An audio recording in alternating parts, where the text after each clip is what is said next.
Hi, welcome back guys. This is your sensei, back with another fanfiction. This is the first part of What If Naruto Fell in Love with Daenerys. Now before starting, please give this video a like and subscribe to the channel if you want more videos like this. Now let's get into the fanfic. He couldn't move. Not a finger, not a toe, not an inch. Even the act of breathing was little more than a ragged gasp. Trying to move his hands only made matters worse because once he opened his eyes in the dim light, he realized his hands were bound, his legs as well, his body strapped to a table. Was it a table? It felt cold. Too cold, too solid to be a wooden table. Too dark. The air was damp. He could hear the sound of the ocean, taste the salt in the air, yet he couldn't lift his head. The chain about his neck saw to that. Even without it he couldn't see anything at all, not a damn thing. Why was he here? Why couldn't he move? Why wasn't he dead for that matter? His last memory was of that damned Dornishman and his spear. The poison, his blood burning in his veins. The countless wounds he'd taken, couldn't remember anything else. He'd won, hadn't he? Sure, he hadn't been able to pop his head like a grape before he passed out, but he'd gotten a few hard punches in. That had been a good fight. He'd won right. He remembered that stupid horse screaming as he beat her lover down.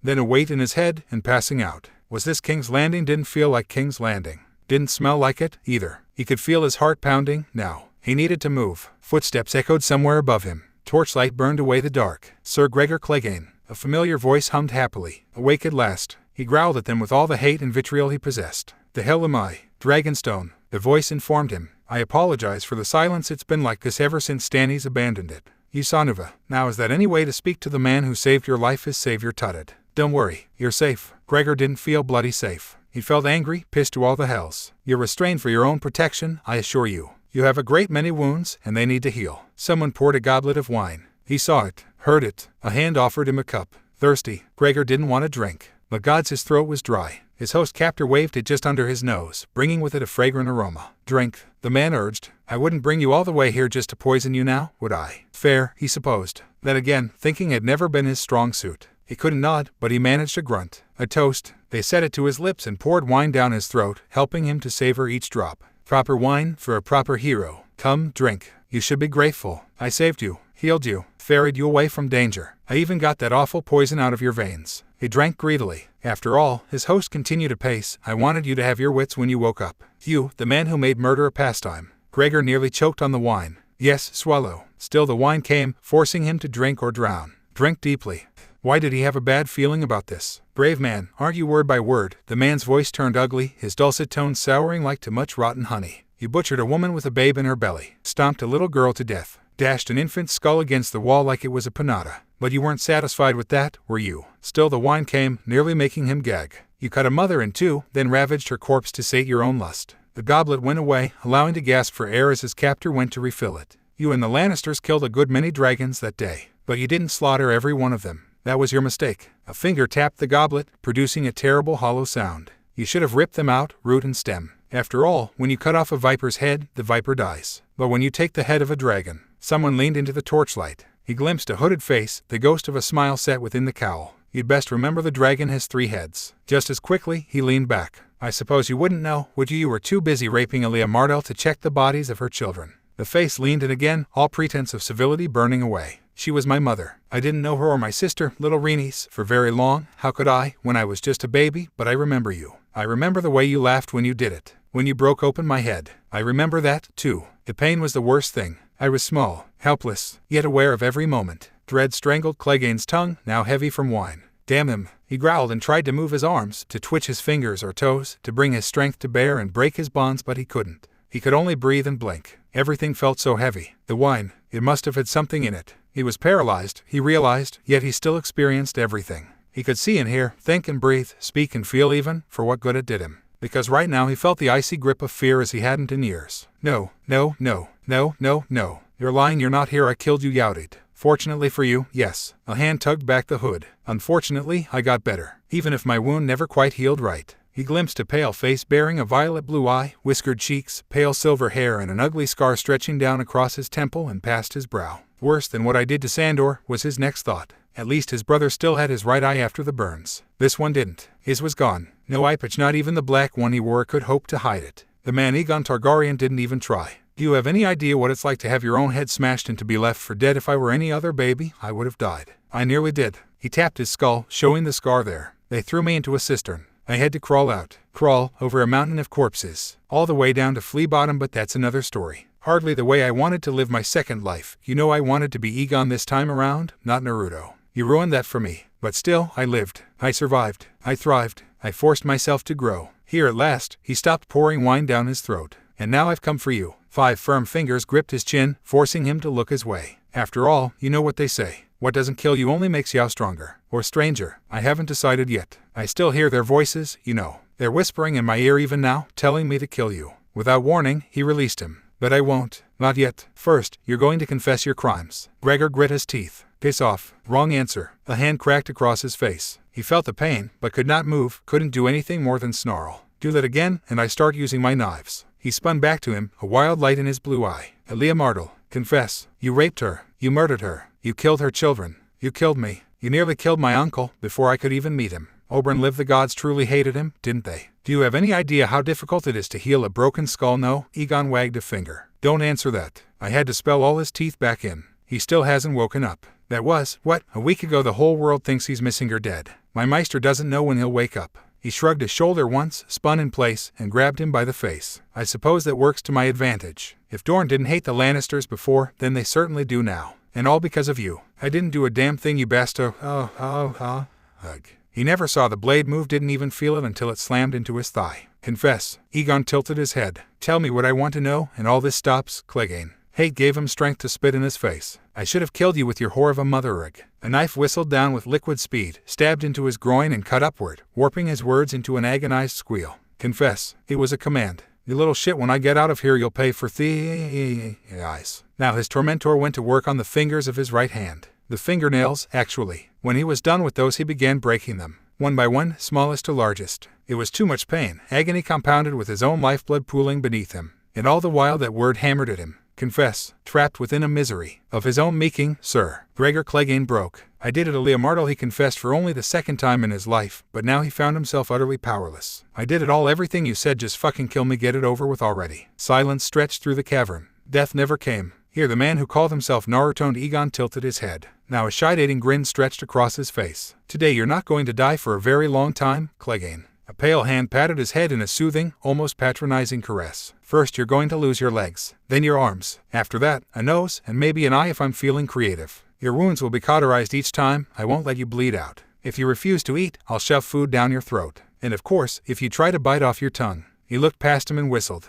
Something uttered a low, raspy hiss in the dark behind him. It had been still and silent all this time. Asleep. No longer. Now it awoke. Gregor heard it move, felt the hot breath against his face, and he still couldn't bloody move. The beast was darker than obsidian, his scales a deep ebony that seemed to shimmer in the low light. Yet its eyes were molten amber. It was large, the largest thing he'd ever seen in his life. It was a bloody dragon. That wasn't right. That couldn't be right. Why was a dragon here? What's that saying your Lannister masters are so fond of? Aegon thumbed a whiskered cheek as that winged doom crept closer. Hear me roar? Yes, that's the one. Ankalagan. He looked past him to the black behemoth looming large over them. Show this Lannister dog what we think of their words. The beast screamed. It was a sound that seemed to swallow the world. Everything Gregor Clegane was. Fetid air blasted his face, could see his life ending in those jaws. He almost wished it would. That would be a quick end. Not this. Naruto raised a hand and the beast fell silent. I know what you're thinking, but as you can see, the mother of dragons in Meereen isn't the only one with dragons. Aegon prattled on. I hatched my good friend here a while ago. He ran a hand along its snout, drawing a pleased trill from the titanic beast. In the Shadowlands of Assai. He grew quickly, of course. I fed him to Thraki screamers, sellswords, idiot knights, anyone foolish enough to get in our way. When he was large enough, I flew him across the narrow sea to Dragonstone. He hasn't left since. He grinned. Wouldn't do to ruin the surprise. No, after all, he's still growing. Gregor howled at him. Damn you to all the 7 hells. Now, there's no need to be rude. If you're going to swear, I'll just have to use this. The Targaryen stuffed a gag into his mouth to silence his cries. There, isn't that much better? Gregor howled imprecations at his captor, but he madman didn't seem to care. You know, I really shouldn't have kidnapped you, but I just couldn't help myself. I was in King's Landing, I saw a chance, and I took it. I think my uncle would have approved if you hadn't killed him. Gregor kept screaming even through the gag. He could see that awful dragon circling him, its great head bending low, scenting his blood. Any second now. Dead men tell no tales. You know, but the damned dragon spawn wasn't finished with him, not yet. I just love the smell of fear. I wonder what Tywin Lannister will be like. I can't wait to see his stunned face when he see Ankalagan. Do you think he'll be surprised, shocked, afraid? Screaming availed him not. Gregor started mumbling prayers. Are you praying? Elia Martel's last mad son tutted softly, and here at last, that ever-present smile slipped. Don't bother. Your gods are dead. Your master will be soon enough once my aunt crosses the narrow sea. And for you," he stepped aside, making way for his dragon on the altar. "This is your god now." Ankalagan loomed large over him, massive jaws parting wide. Gregor's eyes bulged. He whimpered, begged for mercy behind the gag. None came. The Dragon King lunged, giant jaws closing around Gregor's left leg. Flesh tore, sinew parted, blood spattered the floor. Screams of wordless agony filled the night. And so the mountain crumbled. Oberyn awoke with a start. He almost wished he hadn't, if only because of his head. Such a headache he had. It felt like a mountain was trying to crush his skull.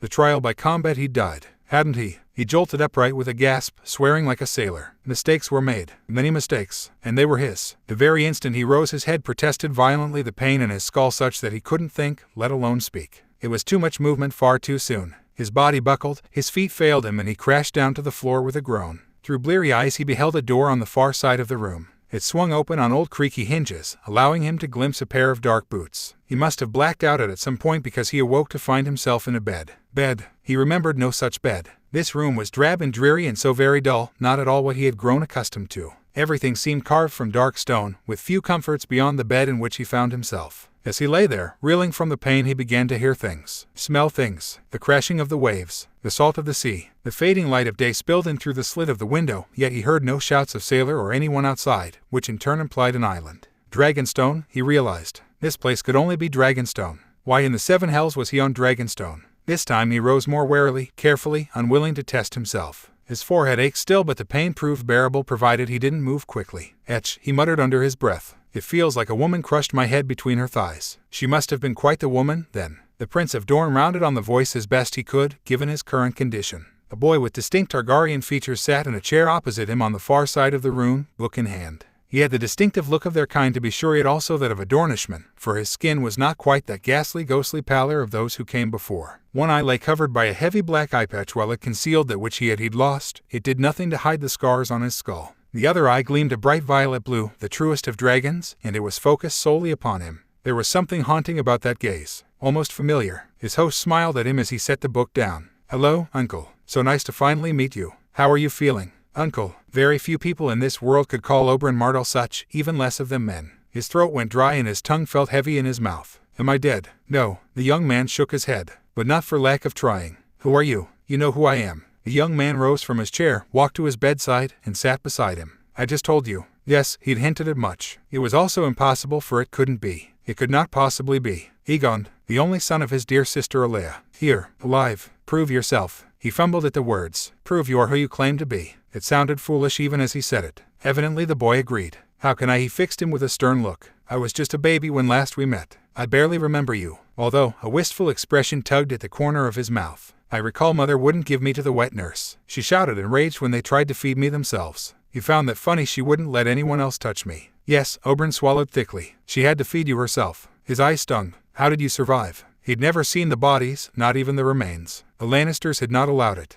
Oh, the rage he'd felt. The fury. He wanted to believe that this boy might be his nephew, but how could he be certain? It was the uncertainty that gnawed at him, filling him with doubt. I didn't survive. I died. A hand traced his scarred skull and Oberyn found himself wincing at the old wound. A lesser man would have died from such. They bashed my head against a wall and threw me into a pile of corpses to rot with the rest. I dragged myself back, but there was a price. An unseen weight seemed to settle around his slim shoulders as he palmed his face. I'm not whole. I spent a lifetime getting here, and sometimes I still hear their voices, their screams in my dreams. He sounded so broken in that instant that any hesitation Oberyn might have felt melted away. There, my dear boy. He drew him into his arms and held him tight as family should held him close, this last living piece of his dear, sweet sister. It is all right now. None will harm you. Any fool who raises a hand against you will have it cut off at the wrist. That drew a rusty laugh from Elia's son. I can defend myself, you know. Just ask the mountain. Oberyn's world narrowed to a single point. You killed him. He's currently missing both his legs, one arm, and an eye. Aegon leaned back and counted off on one hand, smiling softly. Death is a mercy. He isn't going to die for a very long time. If you listen closely enough, you can hear him screaming down in the dungeons. And you did all this to him by yourself. Aegon's grin grew. It was Oberyn's only warning. A low rumble rattled the room. No, the very keep from top to bottom. Oberyn stilled, baffled by the sudden noise. What was that? His nephew grinned. Would you like to see? See, he did. Oberyn saw the tail first as Aegon guided him down the steps to the beach, a massive jagged thing flecked by sea and salt bearing a great many spikes. His gaze followed that tail, watching it widen until it finally rejoined the great black behemoth of a beast sprawled on the beach. It was sunning itself, rumbling softly as it slumbered. An honest-to-goodness dragon lay before them, resting on the beaches of Dragonstone. It felt like he'd stepped out of reality and into the age of heroes. Large did not even begin to describe this gorgeous beast. Nor was it the same as most worms. It possessed 4 limbs like any proper dragon, yet they were separate from its wingspan. He could see those tucked against broad shoulders, dragging in the sand. This beast could both rend with its mighty claws and fly at the time, breathing fire all the while. This was Balerion reborn. A beast like this could conquer the 7 kingdoms, bathe the world in fire and blood.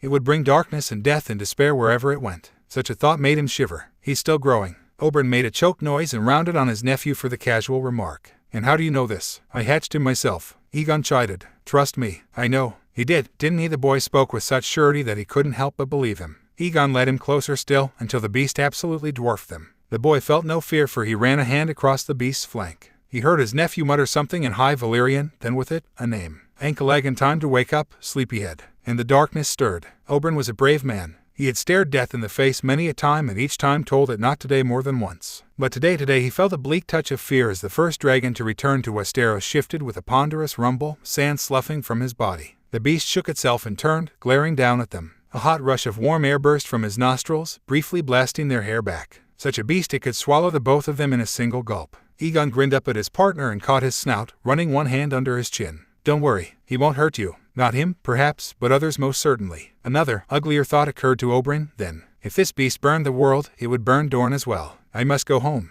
he said. Will you come with me? I'd rather not. His nephew didn't look too keen on the idea as he stroked his mount. I'd rather stay here until my aunt crosses the narrow sea. Daenerys, a pang of confusion ran through Oberyn. You are certain she will? I've seen it. His nephew nodded. The dream was clearer than a memory. No one knows I'm here. No one cares about Dragonstone. I'd prefer to keep the secrecy. That could change. The lad caught his hidden meaning. I don't want the throne. I only want vengeance, I know. He clasped his shoulder. For your mother and sister. The Iron Throne would help you achieve that. Ankh-Elegan will help. He bit back. A chair won't. An army will. Came the counter. Or do you intend to raise the entire 7 kingdoms alone? Not all the kingdoms. Aegon let Ankh-Elegan go, allowing the dragon to settle back to the sands with a sleepy sigh. Just the Lannisters. No.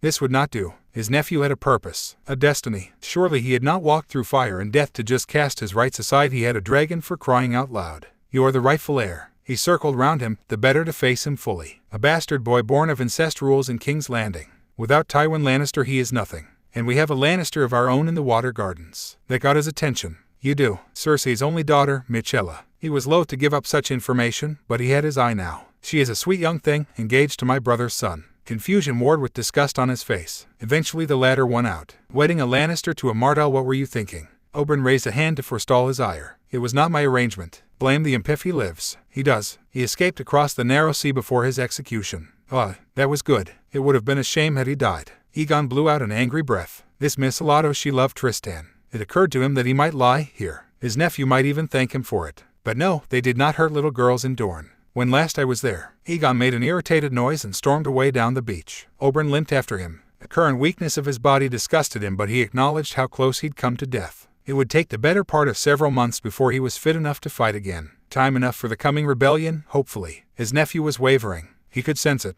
No. Aegon shook his head at last, dashing that beautiful hope for the time being. Daenerys can have her chair. She's earned it. I haven't. I'd be a terrible ruler. He touched one hand to his face, concealing his good eye. I'm only good for breaking things now. So was meager, and he brought the faith militant to heel. A bark of bitter laughter burst out of the boy. I very much doubt we'll have to deal with their like anytime soon. Even so, my point remains. You need an army, nephew, or all of your vengeance will be for naught. He could hear Aegon grinding his teeth. Meet with my brother. And so he gave him a gentle nudge. Dorne will rally Dorne to your cause. I assure you, he has been waiting for a moment like this for a very long time. One day. The boy held up a finger. I'll go to Dorne for one day. Then I'm coming back. Success. He sketched a bow. As you command, your grace. Aegon thumped him on the back. And stop calling me that. Dorne received few visitors these days. It was something of a shame, but he understood why, even if he didn't much appreciate. Life was cruel, as were the gods. No one in Dorne wished to look upon a prince, much less a prince of Dorne, who could barely leave his chair. The beauty of the Water Gardens, once something he reveled in as a boy, could only ever be experienced from afar now. Seen but never experienced, heard, yet never truly touched. The gout had nigh but taken his legs already. It was a struggle to walk even with assistance and a cane. Soon it would become impossible to stand altogether. One day, he would likely be unable to leave his bed entirely. Was this his fate, to simply sit by and watch Dorne tear itself in two? For you see, Dorne had a plan, a grand scheme, but it all seemed so pointless now. There was no word on the mother of dragons. His spies had told him she fled from Meereen in the midst of an ambush, and his hopes of rebellion went with her. His plan required a Targaryen, and she was the last. Without her, without a symbol to rally behind, Dorne's plans were destined to die a stillbirth. Ellaria was not helping matters on that front in part because she was torn as well. Torn between the loss of her lover and her duty to Dorne. He no longer knew what she wanted, and that worried him. She had not said a word to him to anyone since Oberyn's disappearance. She often stood beside him these days, yet said nothing. Where his dear brother, where he had been taken, no one knew. He had been bested in a trial by combat and his wounds were great, but his body had never been recovered. Nor had that of the mountain, if word was to be believed. The Lannisters were likely to blame for that, another sin they would pay for in the fullness of time, but he needed a way to move forward and soon, or all was lost. Wait, what was that noise? He heard something just now, a steady whump-whump like the pounding of distant drums out for blood. Doran sat straighter in his chair, squinting up into the cloud-stricken sky. He saw nothing. And yet the noise only grew louder and louder. Where was it coming from? Below his feet? No, that wouldn't make any sense. His spies had reported no army massing at the gates. So then where? A roar rattled the world as a winged shadow punched through the clouds to darken the water gardens. Someone screamed. Doran never knew who. Dragon. Nevertheless, his old heart nearly stopped at the sight as much as the sound, because in an instant he saw a great black beast swooped out of the skies. Men and women screamed. The wise ones fled. A great many more stopped and stared as their doom drew near. As he looked on aghast, the beast, this dragon, circled the courtyard once with dark grace, then swooped low to land. It did so at speed, uncaring of the hedges it tramped, the people it frightened, nor the walls that crumbled under its talons. The beast lumbered forward at them with a snarl, baring its fangs at the three of them. The roar that followed proved even louder than the last, nearly deafening all present. Doran steeled himself. Doran had never bowed to dragonfire before, but times had changed. And those jaws were large indeed. Ariohata raised his mighty axe, ready to fight to the end even in the face of impossible odds. Doran waved him down. Go, he hissed. Hide Michela. Quickly. If that was a Targaryen atop that dragon, and he could only assume it was, they would not react kindly to seeing a Lannister here. But there was no need. Ellaria shrieked suddenly, a sound equal parts joy and disbelief. At first, Doran didn't understand, but then he did. Because there, sliding off the dragon's back with liquid ease, as if he'd been born there. Ellaria, my dear, a familiar voice rang out. Why ever did you cut your hair? Oberyn. It was him. His brother looked tired and pale, haggard in a way he hadn't been before, but this was undoubtedly his kin. Ellaria evidently agreed, because she launched herself at Oberyn like an arrow loosed from a bow. His brother caught her by the hips, but that sent him stumbling back against the dragon's wing, and there was nowhere left for him to go. Then she was on him, welding her lips to his, kissing him fiercely. The laughter that followed was every bit his brother. I told you I wouldn't leave you alone. And there behind him, just now disembarking the dragon, an actual dragon. Who was that? Doran saw the pale hair and sucked in a sharp breath. Had the mother of dragons flown to Westeros already? But no, this was no woman. Here stood a young man clad in dark leathers, wearing an eye patch, and no other dragons had yet to materialize. He landed nimbly beside Oberyn, turned just long enough to touch a hand to the dragon's jaws, and whispered something to the beast. Rusty though his high Valyrian was, the prince caught one word. Fly. It spurred the dragon to move. He shrugged his shoulders as his wings beat down, once, twice, thrice, each kicking up a great shockwave in its wake.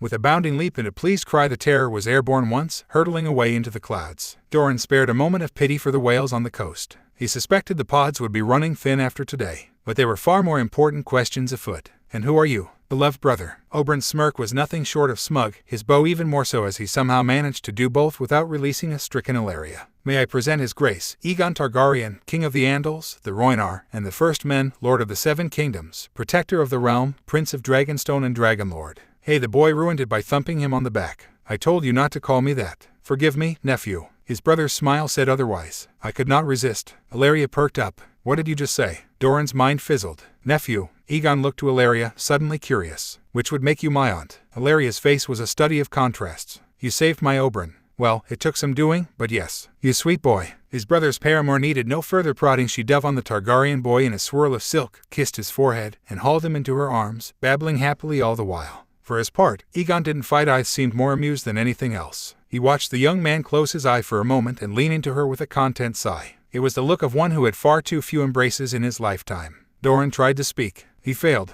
Aegon did it for him, leaning past Ellaria with a small sad smile. Nice to finally meet you face to face. You must be Doran. I am. He loathed himself for how weak he sounded in this crucial, pivotal moment. It is a pleasure to finally meet you in person. Could this truly be his nephew? He exchanged a long, lingering look with Oberyn and received nod from him. Gods be good, but he wanted to believe. Miracles were in short supply these days, especially for Dorne. And you as well. His good eye flicked down to regard Dorna's useless limbs.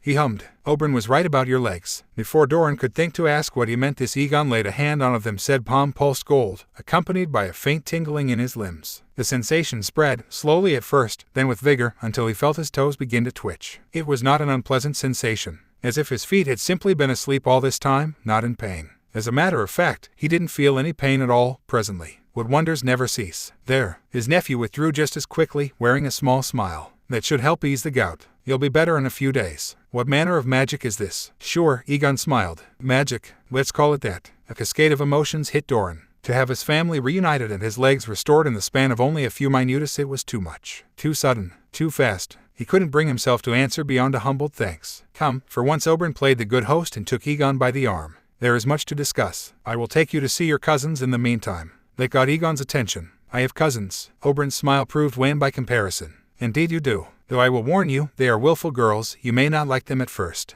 Oberyn was right. He did not. It ended with those cousins sprawled in the sand like their namesake. Oberyn had been right. Naruto didn't like them. He tried. He really had. But he couldn't. Perhaps as Aegon he ought to, or should have at least made the effort, but these sandsnakes rubbed him the wrong way the moment they met. These young girls, foolish girls, arrogant girls, they didn't think much of him. He rectified that. Now they lay sprawled at his feet, licking their wounds after a thorough beating. He looked away from them into the sky. Ankh-a-Lagan wheeled overhead, never far from him. He could feel the dragon's impatience. It was one he shared. They'd spent too much time here already. Whatever his heritage, Hetha didn't belong here. This was not his home. Oberyn would speak to Doran about rallying an army, politics, and all of that pish. He would be glad to be rid of this place and go back to Dragonstone. Rid of this place, and that odd, innocent Lannister girl who kept watching him from the shadows. He'd been avoiding Michella Lannister if only because he didn't want to vent his wrath on her. Yet still she watched. No, don't think about that. The youngest of the sand snakes glowered his way from where she lay, earning his attention once more, if only just. What the hell are you? Better than you three. He dusted his trousers off with a sigh. Far better. They hadn't been able to touch him. Not a once. Not Nymeria with her whip, Obara her spear, nor Tyene with her daggers. And really those names. They whined and complained, acting as if it weren't fair. Wasn't it they'd picked this fight? They could be so much more, so much better than they were, yet they reduced themselves to thighs. Almost sad, really. Listen to yourselves, you speak of vengeance, yet you have no idea of what it is. But you will. He flipped Tyene's dagger over in his gloved hand and offered it to her, hilt first. Stay in Dorne. You are not ready. Tyene tried to attack him. Of course anyone would after an insult like that, truth or not. He caught her by the wrist and flung her down, disgusted by her weakness. Stop that, you are proud daughters of Dorne. Act like it or I swear I'll kill you where you stand. Nymeria snarled. This from a coward who refuses to be king. A single punch made her eat those arrogant words. Quite literally, in fact. This again, I could claim the throne if I wanted it. Naruto rolled one shoulder in a shrug as she pitched back, clutching her bloaty nose. But I won't. Tyene hissed at him. It is your birthright. So everyone keeps telling me. He looked to the skies and whistled. I still won't claim it. Ankh-a-Lagan heard him and wheeled down towards him. Obara spat at his feet. Towered. A sweep of the legs made her eat that wet sand. The other two didn't dare to get up after that. Were they trying to rile him up? How pathetic. He felt nothing more for these girls, these so-called cousins of his. Neither anger nor hate, nor wait, he told a lie. Pity. Naruto felt pity. He pitied them and their small views, their small world, their inability to see beyond it all. Just pity. A wise man knows what he is suited for and what he is not. He raised a hand when Tyene made to protest. It doesn't matter. I'm headed back to Dragonstone soon, and you'll never see me again. Why go back there? Ankh-a-Lagan crashed down beside him and roared her into silence. Always with the questions, this one. To wait for the queen, he said, climbing onto his back. Why else would I return? She scoffed. The 7 kingdoms have no queen. He grinned at them. Not yet, but they will. Daenerys heard the dragon before she saw it. A massive shadow passed over the fleet. A roar rattled the world. She found herself balked at the extraordinary shape, eyes wide, lips parting. What is that? Whatever it was flying back to Dragonstone. No, she knew what it was, even as her dragons, her children, called out greetings of their own. Dragons had returned to Westeros. Something else was waiting for them at Dragonstone. Someone she did not expect. She'd seen the dragon outside, the same beast that was even now roosting atop the castle with Drogon, Rhaegal, and Viserion. She hadn't known what to make of that. The beast hadn't made an aggressive move towards them, and she was likewise loath to attack something so large in the first place. It didn't make a lick of sense. Varys and the rest seemed just as surprised to see it. That was her sole solace in the matter. But what she found within was another matter. Sprawled in its throne, a young man clad in dark blue leathers and an eye patch awaited her. He was scribbling in a book of some kind, a journal perhaps, paying them absolutely no heed. She took in his Valyrian features at a glance and felt her throat close. No, that wasn't possible. Tyrion coughed. The young man looked up and smiled. Hello, Aunt. He snapped the book and looked up at her. You're late. Still, it's so nice to finally meet you. welcome to my home." She wasn't prepared for him to vault off the throne, walk up to her and give her a hug, his arms tightened around with such a desperate need that she couldn't help but pity him. His chin came down on her shoulder and she heard him exhale in a long, relieved sigh. He drew back, holding her shoulders with a smile. "Did you bring your dragons? I hope you brought your dragons." "And you are." She didn't miss his wince. "You don't know who I am?" Then he recovered. "Well, of course you don't, we never met. It's me, Aegon, your nephew." Daenerys reared back. Mad. That was her first thought of him. He was absolutely mad. Or was he? Nephew. She had a nephew. How in the seven hells did she have a nephew? Daenerys was still struggling to make sense of it all. Come next morning she avoided her council and broke her fast alone in her chambers, the better to master her emotions in relative privacy. Needless to say, she failed spectacularly. Now her entire venture was in danger of doing just that, failing. It was unacceptable. Not having a nephew, his presence didn't bother her so much as the possibility of what said nephew might represent. His very existence threatened to undermine all that she'd fought so hard to achieve. It all made a twisted sort of sense, really. Dorne had been awfully determined to work with her, eager even on Lord Oberyn's part. At the time she'd foolishly assumed their cause was vengeance against the Lannisters. Now she knew the truth. She didn't know how her nephew had survived. She wasn't sure she wanted to. He was missing an eye and the scars on his head told a story all their own. There could be no denying his Targaryen blood, either. Ankalagan gods, what a name for such a terrifying beast, proved his claim more than any blood might. Unfortunately, that left Daenerys at something of a crossroads. She had come to Westeros with two goals in mind. Take the Iron Throne. She would seize what was rightfully hers, destroy those who had senselessly slaughtered her family, then break the wheel. Then she would rule and come what may. It all seemed so simple. In hindsight she should have known better. Nothing was simple in this world. If that wasn't difficult enough to wrap her head around, there was also the matter of the dragon. How anyone could command such a fearsome beast was beyond her. Aegon was certainly bold enough, and also unafraid of her. Attractive qualities in a potential partner, no bad brain, not the time. But her mind dwelt on it still. When was the last someone she'd received a hug like that? No ulterior motives, no slavish devotion, no fear of what she might do if he upset her, just the simple joy of one relative meeting another. Simple and clean. It felt nice. And yet if her nephew took it into his head to stake his claim over hers, most would say it was a better one with a dragon that large, it would not end well for her. Could she sway him somehow with what she had? Nothing he wanted. Nothing he might want but herself. Wait, he valued family. Could she not seduce him? Then did she even want? The thought roiled her stomach. She hadn't genuinely tried to love someone since don't think about Drogo. It had been so long since the death of her son and stars, yet she still felt his absence keenly. Her heart ached when she thought of him. There were times when she feared that wound may never heal. But he would want her to live to be happy. And the question remained, could she woo this boy? Her nephew had a terribly large dragon at his command, and he clearly wasn't afraid to use it as she wished. She outnumbered him 3-1 in terms of armies and dragons. Her children might be able to best him in a pitched battle, but they might not. Ankalagan was a monster unlike anything she'd ever seen. He'd been hatched long before her children, and it showed. Drogon, Regal, and Viserion meant everything to her. The very world. She did not wish to throw away their lives, certainly not in a battle they had no chance of winning. Which brought Daenerys back to her initial question one last time. There could be no avoiding it. She stood and considered herself in the mirror. Could she win him over somehow? Again, did she want to? Whatever his madness, Aegon was no simpleton. He would not be led to bed like some lustful mutt. She knew that, had realized it from her first meeting. If she were to attempt such a feat, they must be as equals and nothing less. He would not accept being subordinate to her, and frankly, she'd be disappointed if he did. Dragons were not slaves. Well, she certainly wouldn't gain anything by hiding away like this. Gathering up her wits, Daenerys drew herself up, smoothed down her gown, and took a deep breath to steel herself. From there it was a simple matter to ask Missandei to draw a bath. Her dear friend knew something was amiss, but she didn't ask, bless her. Instead she took her time, helping her scrub herself down. It had been a long voyage and she would need to look her best for this. Together they fixed her hair, then waited for it to dry in record time. From there she chose her best outfit, the dark one with the silver dragon head chain, the very same she wore when she first set foot upon Westeros just yesterday. She needed, as she must look every bit a queen when she broached this subject with him. Missandei touched a hand to her arm, hummed once, and let her go. Good luck, your grace. On a whim, Daenerys drew her into a brisk hug. Luck, she said. Gods be good, but she was going to need it. The young dragon cornered him by the cliffs. Tyrion had been expecting such an encounter. Of course, even then he wasn't quite prepared for the intensity in the young man's gaze. The bad blood between their families ran deep. He wouldn't be surprised if Aegon tried to throw him into the sea here and now. Or perhaps he'd feed him to his dragon.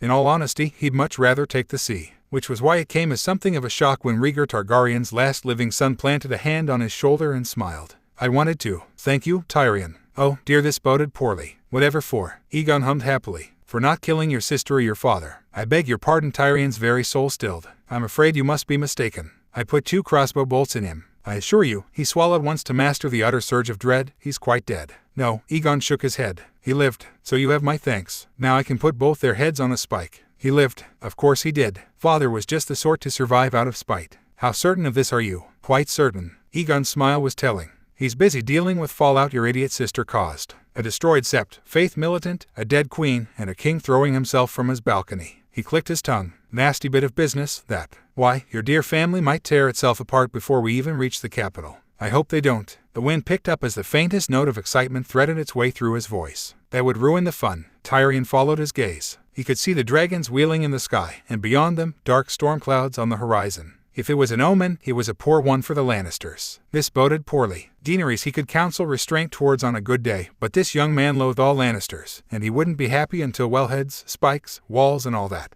Tyrion wasn't nearly so cavalier. He didn't want to see his family destroyed, any more than they already were. But what choice did he have? I can't help but notice you failed to mention Jaime. Why should I? Egon's good eye squinted his way. He killed Dany's father, not mine. Aerys was mad. Your Kingslayer brother hasn't done anything to may it. Tyrion prayed Jaime wouldn't. Is there anything else? Actually, there is. He withdrew a heavy scroll from his belt. Your niece wrote to you from Dorne. Michella, he hadn't heard hide nor hair of her. At least she was safe from all this madness. No one would trouble her in the south. Thank you. You're welcome. And one last thing. Egon granted him a thin smile. This one did not reach his eye. Tell Varys not to do anything stupid. I'd hate to burn him alive. Someone coughed behind them. Am I interrupting? Finding her nephew proved a smidgen more difficult than Daenerys expected.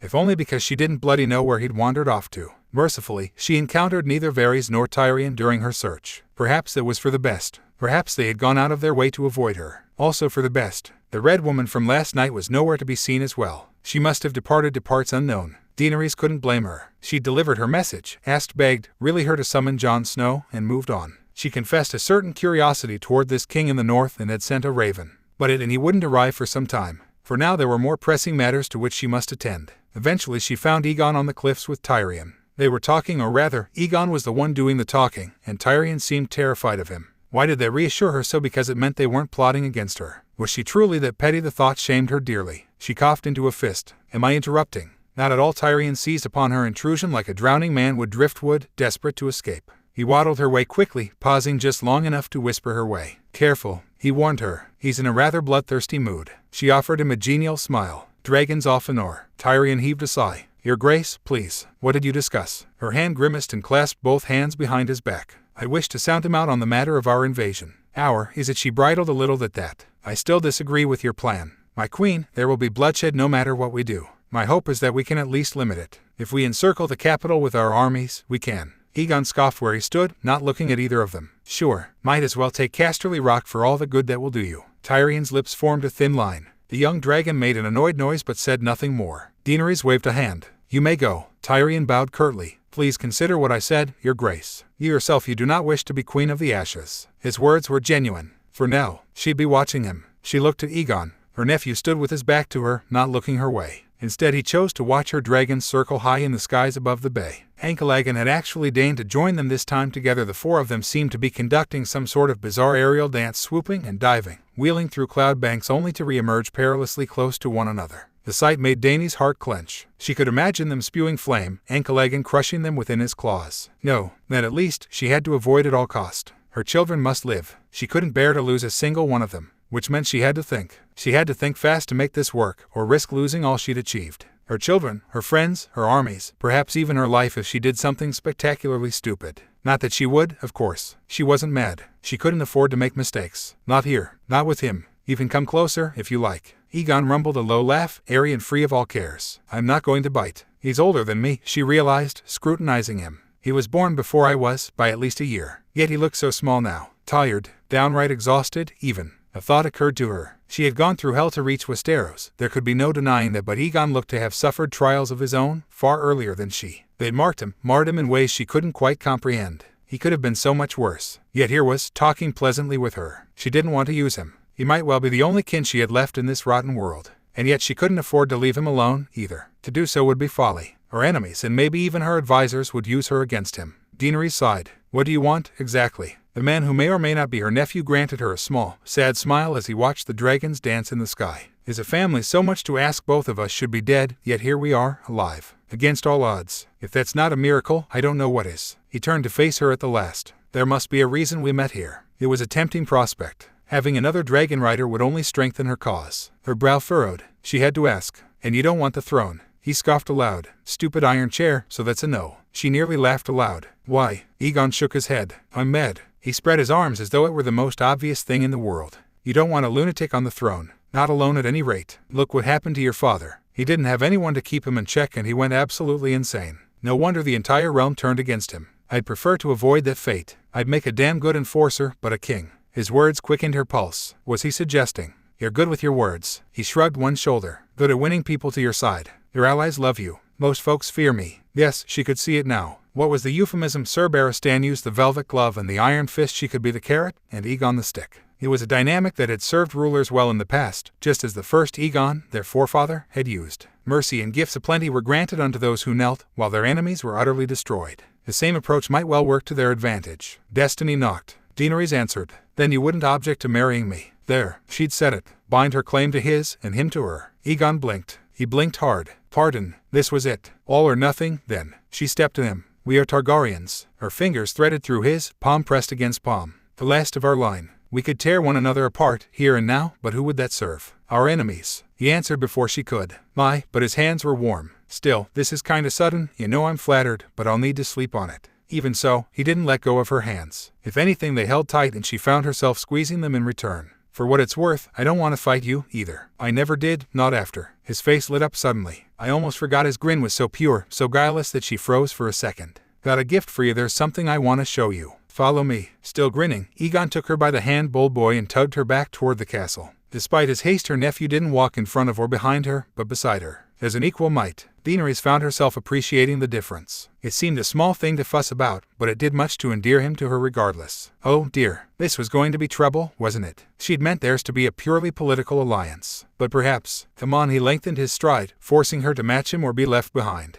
Almost there, now. Her brow furrowed. "Where are you taking me?" "Like I said, there's something I want to show you." Down he led her, into the very bowels of the castle. By the time he realized where Aegon was taking her, they'd already reached the dungeons. Set near the caves of Dragonstone itself, she couldn't help but wonder at their purpose. This space was massive. Why put cells here in the first place? Almost any dragon could fit in such a space, perhaps even Ankalagan himself. Had the dragon lords of old burned their enemies here? Here, Aegon fished a ring of keys from his belt, slotted one into the lock, and opened a door. "My gift to you." A dim torch burned within, illuminating a large slab of stone. He led her inside, and she saw the thing strapped to the slab. Kill me. The wheezing entity within could barely be called human anymore. He was missing both legs, an arm, and an eye besides, his boy littered with festering wounds. He was massive, tall, and well-muscled, if not necessarily strong these days. Her heart did a painful flip in her chest. Was this who she thought it was? Aegon let go of her hand and stepped aside. "May I present Sir Gregor Clegane, Tywin Lannister's Mad Mountainer, what's left of him." The mountain was a mess, but he still lived. His good eye flicked their way, pink and bloodshot.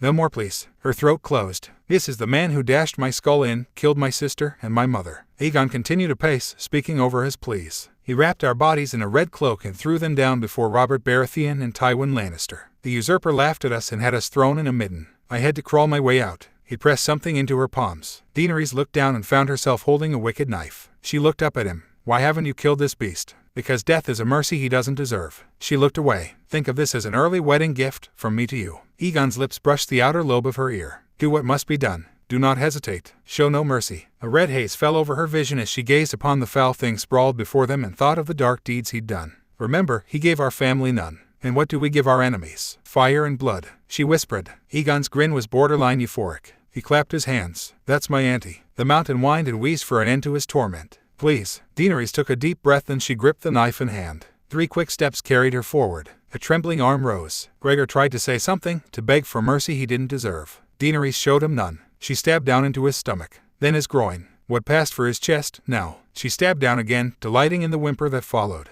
Not deep thrusts by any means, not enough to kill him outright, but to make him bleed. This this monster, deserved no less. Blood spattered her face. Another stab. Screams filled the cell. A fine gift indeed. Marriage. The word bounded about Naruto's brain like a mad hare as he sprawled in the grass and stared up at the stars. Did he dare? The heavens held no answers for him. Not tonight. Instead, that infernal word persisted, tearing his thoughts to bloody pieces. Should he accept? By the sage, did he even want it? He'd never been married before, not even in his first life. There had been a moment when he thought he might have found someone, that things worked out, but they never did. And so he found himself here, with no experience on a terribly risky venture with no idea of what lay in store. He knew he wasn't right in the head these days, not completely, but even so, he found himself at a loss. If you were going to marry someone, you should love them, shouldn't you? That was the absolute basic of the basics. Did he love Daenerys? He felt he could, given time and the chance to know her. She'd suffered through an awful lot, but she hadn't let it break her. She was mad too, she just didn't realize it yet. Every Targaryen was, in their own way. Some were simply better about it than others. They were all fixated on their own dreams, their own goals. Hers was the Iron Throne. His was vengeance against House Lannister, the monsters who had stolen away his second life and any chance of peace he might have had beforehand.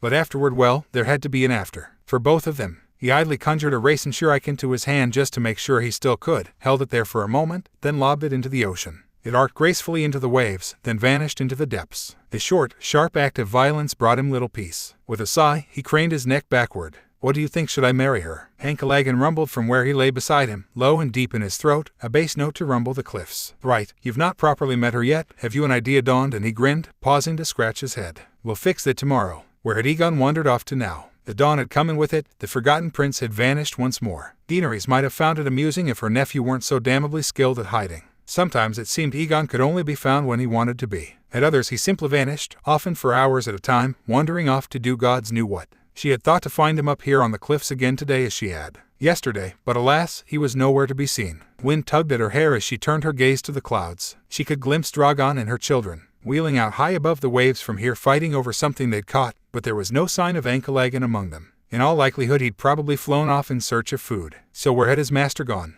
A faint cry was her only warning. Her gaze snapped up. Ankalagan hurtled out of the clouds overhead not a heartbeat later, a dark meteor with both wings tucked flat against his sides as he dove. His roar rattled the world. In an instant she understood. He must have been gliding only a moment ago. Small wonder she'd not heard him. As she looked on, he spread his wingspan once more and let a thermal lift him upward before beating the air with ponderous majesty. Even at this distance the wind from his wings assailed her like a hurricane. She glimpsed a shock of pale hair atop the dragon's broad back before he swept in. He landed with a mighty crunch, and that seemed to rattle Dragonstone itself. His bright eyes saw her, and she in turn saw them narrow. Oh dear. The greater dragon lumbered forward, slowly at first, then with speed. Daenerys felt her heart skip a beat. No, surely not. He wouldn't dare. He absolutely would. Ankalagan surged forward on all fours, opened his mighty jaws, and roared right in her face, a cry so loud it left her ears ringing and eyes watering. It seemed to go on, as though he intended to deafen the very wood itself. An ugly pang of realization struck her then, as she rocked back on her heels. Was this how she appeared to others when she rode Drogon? How terrifying she must seem when she sat atop his back. She'd never once given thought to how others might see her. Now she had a taste of their fear, and she found it rather unpleasant.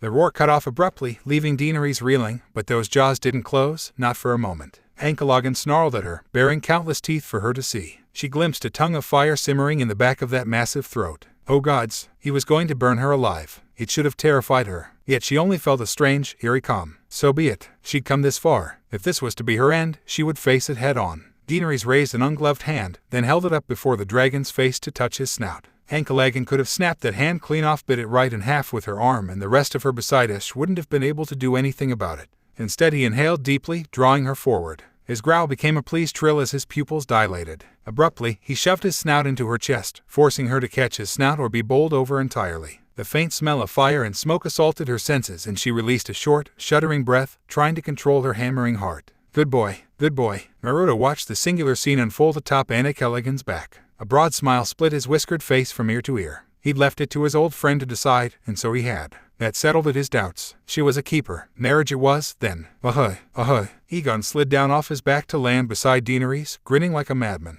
Which he probably was, the daft bastard. He likes you. She laughed a little and let the black behemoth go, nearly broken by the experience. How do you know? Her nephew tapped one hand to his scared skull. He would have eaten you otherwise. She granted him a scathing glare. You were certain he wouldn't. Fairly. He shrugged one shoulder. He wanted to get the measure of you, probably. And if he tried to eat me, I wouldn't let him. The way he said with such assurance Ash almost believed him. No need to worry about that now. Look, he laughed as the giant dragon laid down beside them with a pleased rumble. You've clearly impressed him. You'll get along just fine. Aren't you afraid of losing control of him? Control? The broken prince scoffed and walked past her, lingering on the edge of the cliff. What control? The idea that we control the dragons is an illusion. It's a partnership. He looked out to sea and her dragons beyond. For you there, you children. For me, well. He chuckled, looked back to Ankalagan and scratched the beast's snout. I guess you could call Ankalagan my brother. He doesn't speak, but he reminds me of an old friend. Her brow furrowed. A dragon. It's a long story. His face closed down. I'll tell you about it sometime. Silence stretched between them. Belatedly, it occurred to her that she ought to ask Egon for his answer if he had agreed to her offer. So much hinged on his cooperation. He had the potential to make things very difficult and impossible even for her if he took it into his head to strike out on his own. Moreover, she was curious to see what he would say. I accept. He beat her to the punch once again, the rascal. Daenerys felt her heart skip a beat despite herself. I beg your pardon. Your proposal. He pivoted back to face her in his entirety, smiling softly. If you'll still have me. Oh, are you certain? She nearly cursed herself for the slip, but her tongue defied her regardless. This isn't something you can take back.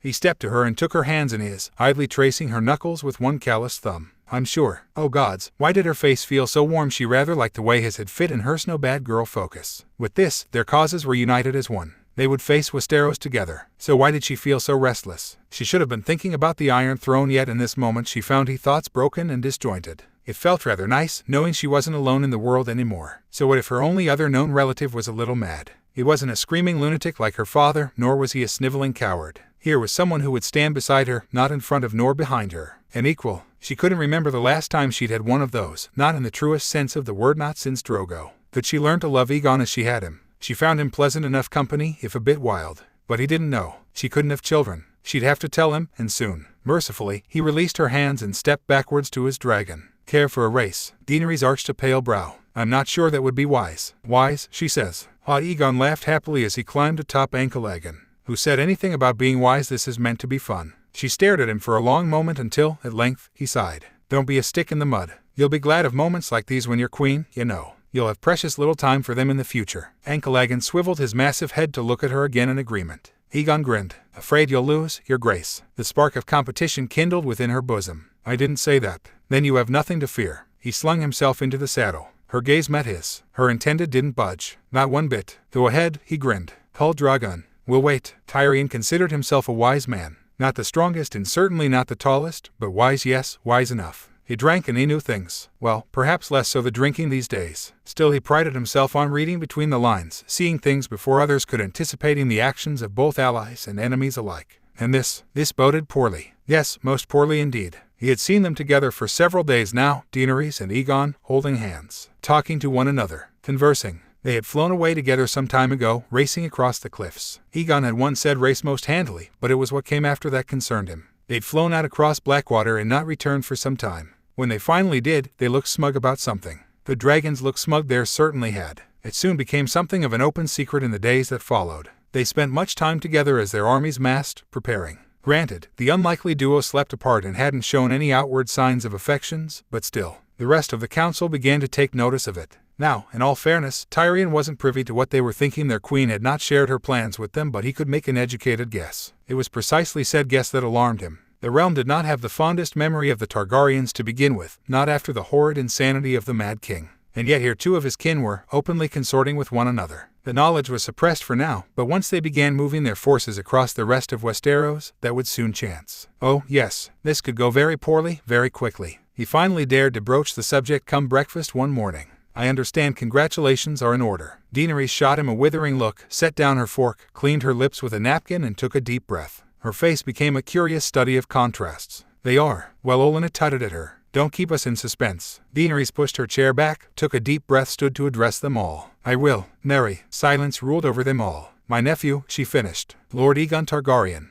Oberyn's smile was just a shade short of smug. And when did you decide this? Several days ago. She lifted her chin ever so slightly as though daring him to defy her claim. Tyrion glimpsed a mulish glint in her eye. It was the best way to bind him and his dragon to our cause. Not the only way, Olenna laughed, but certainly the most enjoyable for the two of you. She winked her way, utterly without shame. You Targaryens always did have strange tastes. I suppose it's better than a brother marrying their sister. Tyrion nearly laughed despite his own anxiety. He choked it down. She had no fear at all, this woman. No, that wasn't it. Olenna no longer had anything left to lose. Her family was dead, her legacy in ashes, vengeance all that remained. The Tyra line would die with her. That made her quite dangerous indeed. Lack of fear made for an intractable foe. Do you object to this course of action? Oh no, not at all. The Tyrell matriarch granted her a wry smile. I nearly found myself married to a dragon once, you know. The stories I could tell you. Her wrinkled face softened for a moment and her eyes grew distant, as though she were somewhere far from here, somewhere better. Perhaps she saw her granddaughter, then her gaze hardened and the moment was lost.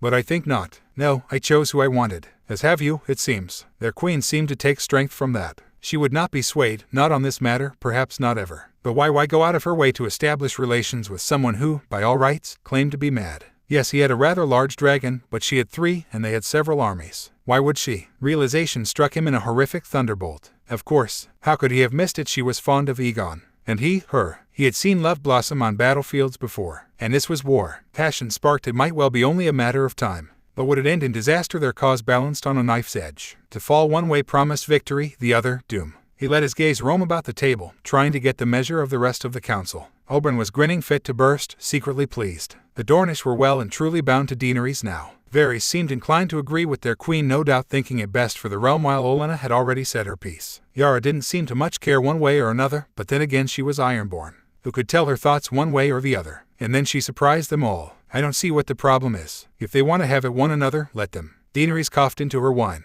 Oberyn barked a laugh. A woman after my own heart. Sorry, she smirked back at him, you're not quite my type. The Red Viper only laughed harder. Tyrion nearly despaired at it all. Was he the only one who saw the danger here? The realm had revolted against the Targaryens once before. If faced with more the same, they would surely do so again. Their hope lay in the hands of Daenerys, not this mad boy who was so eager to burn their enemies. Olenna saved him from asking the question nearest and dearest to his heart. And where's our dear prince?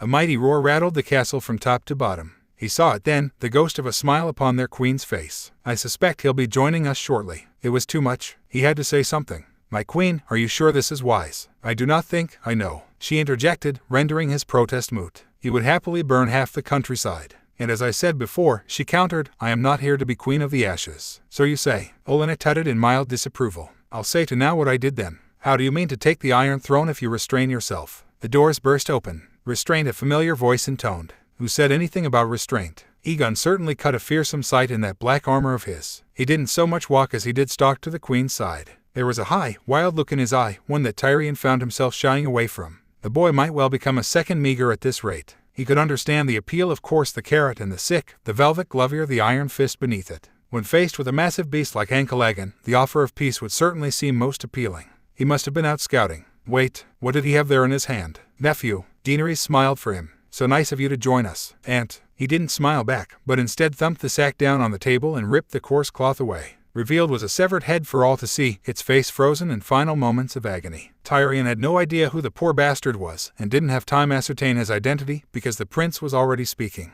The Lannisters are marching on Highgarden tomorrow. The Tarleys have betrayed us. Daenerys merely arched an eyebrow. Have they? Now that was rather unwise. Gree got the better of them. This one sang like a canary. Once I used a bit of fire. Tyrion felt his jaw click open. Of course the Tarleys had turned their coats. The utter fools. Olenna sighed under her breath. They would be under Randall's leadership, then. I hadn't thought him that stupid. Yes, Tyrion thought he was. Spectacularly stupid. And he knew precisely how their queen and her intended would answer. He'd not forgotten the motto of their house. How could he? Fire and blood. They would unleash the dragons to reach Highgarden in time, and in doing so, all hell would break loose. As fate would have it, Tyrion was both very, very wrong. And very right. The Tarleys have betrayed us. Daenerys nearly despaired when she heard the words. Nearly being the operative word. They'd prepared for just such an eventuality. Really, treachery was to be expected in war. Still, for it to happen now of all time show very vexing. Randall Tarley was something of a known quantity to Olenna, not so much an opportunity as a pragmatist. He certainly hadn't hesitated to turn his coat after being called to King's Landing. Never much liked the man myself. The Queen of Thrones muttered as she fussed over the map. Too hidebound. I had high hopes for that son of his, but it seems he's content to follow his father into an early grave.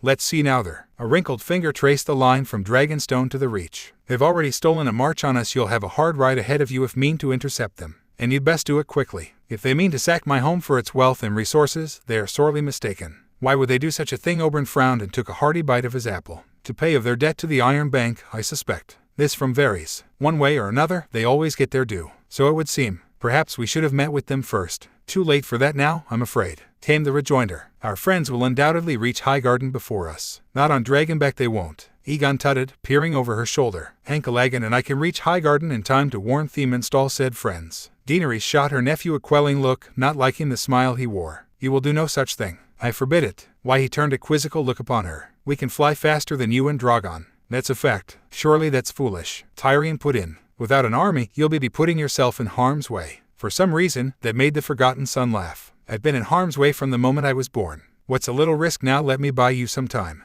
Daenerys waved her Dothraki advisor closer. How soon can your men ride? Within the hour, Khaleesi. Make it so. She took a deep breath to calm herself and counted her blessings. Come. She must be calm. This was still salvageable. At Prince Oberyn's behest they had stopped in Sunspear to collect the Dornish army before landing on Dragonstone, which saved them the trouble of sailing back round the coast. Now it was the Tyrells who were in danger. Easily remedied. Yara had already raced down to the docks to rally her ships. A journey by sea would take less time than land, but it would still be hard sailing. If only they could catch the Lannisters in a pincer. If only they had more time. If only. But they were all looking to her for answers and she'd best give them. It is as my nephew says. Our armies won't arrive in time to stop their march, but we can prevent them from making off with their spoils. She noticed Aegon's pleased look and pointedly refused to look at him. I shall lead the Dothraki against the Lannisters. The Unsullied and Dornish armies will remain here to defend Dragonstone. When neither Oberyn nor Grey Worm protested, she turned her gaze to Missandei. Should the king in the north arrive during our absence, please grant him our hospitality. Her dearest friend bowed, all smiles. Of course, your grace. Aegon nudged her with an elbow and coughed pointedly. And guessed right, of course. In the meantime,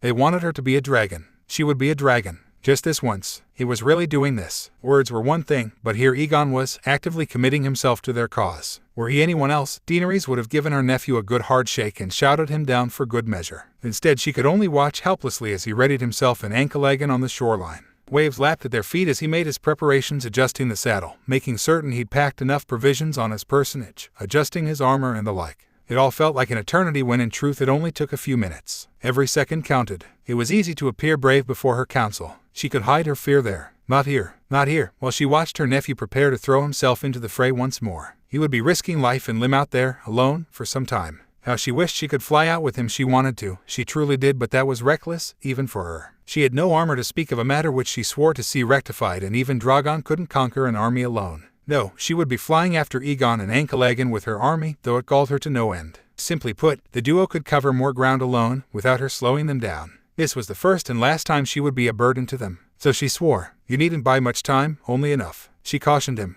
Be careful, and don't attack them outright. Aegon grunted and made to sling himself into the saddle. Dany growled and caught at his arm. In return, he pivoted on one heel and sketched a smarmy bow, one arm out to his side. As my queen commands. The blonde brow rose. You're not going to be careful at all, are you? I'll be careful enough. Daenerys felt her temper flare. Naruto was a year older than her, perhaps more. She knew this. Yet why did she feel as if she were the only adult between them? Sometimes it must be that irascible confidence of his. Despite his quick temper, he moved with a surety of purpose, never once doubting himself. Even now, with the gamble he was about to undertake, he showed no fear. Well, good for him. She, on the other hand, was feeling an awful lot of fear and terribly cross for it. Don't look at me like that. His words drew her forth from maudlin thoughts, and she pivoted to find him wearing a wry smile. I won't die. How can you be so certain? She hated the tremor in her voice. Because I promised to marry you. He granted her a wry smile. And I keep my promises. A Targaryen alone in the world is a terrible thing, you know. So I'll come back. A hand settled on her shoulder, followed by another to hold her steady. Every time. Here and now, I'll make you another promise. Belatedly she realized how close they were standing to one another. Aegon closed that gap and leaned forward, forehead touching hers, voice dropping to a low whisper. No matter where I go, no matter how many battles I may fight, his hands shifted, reaching down now to clasp her palms in his. I promise to never die and leave you alone in this world.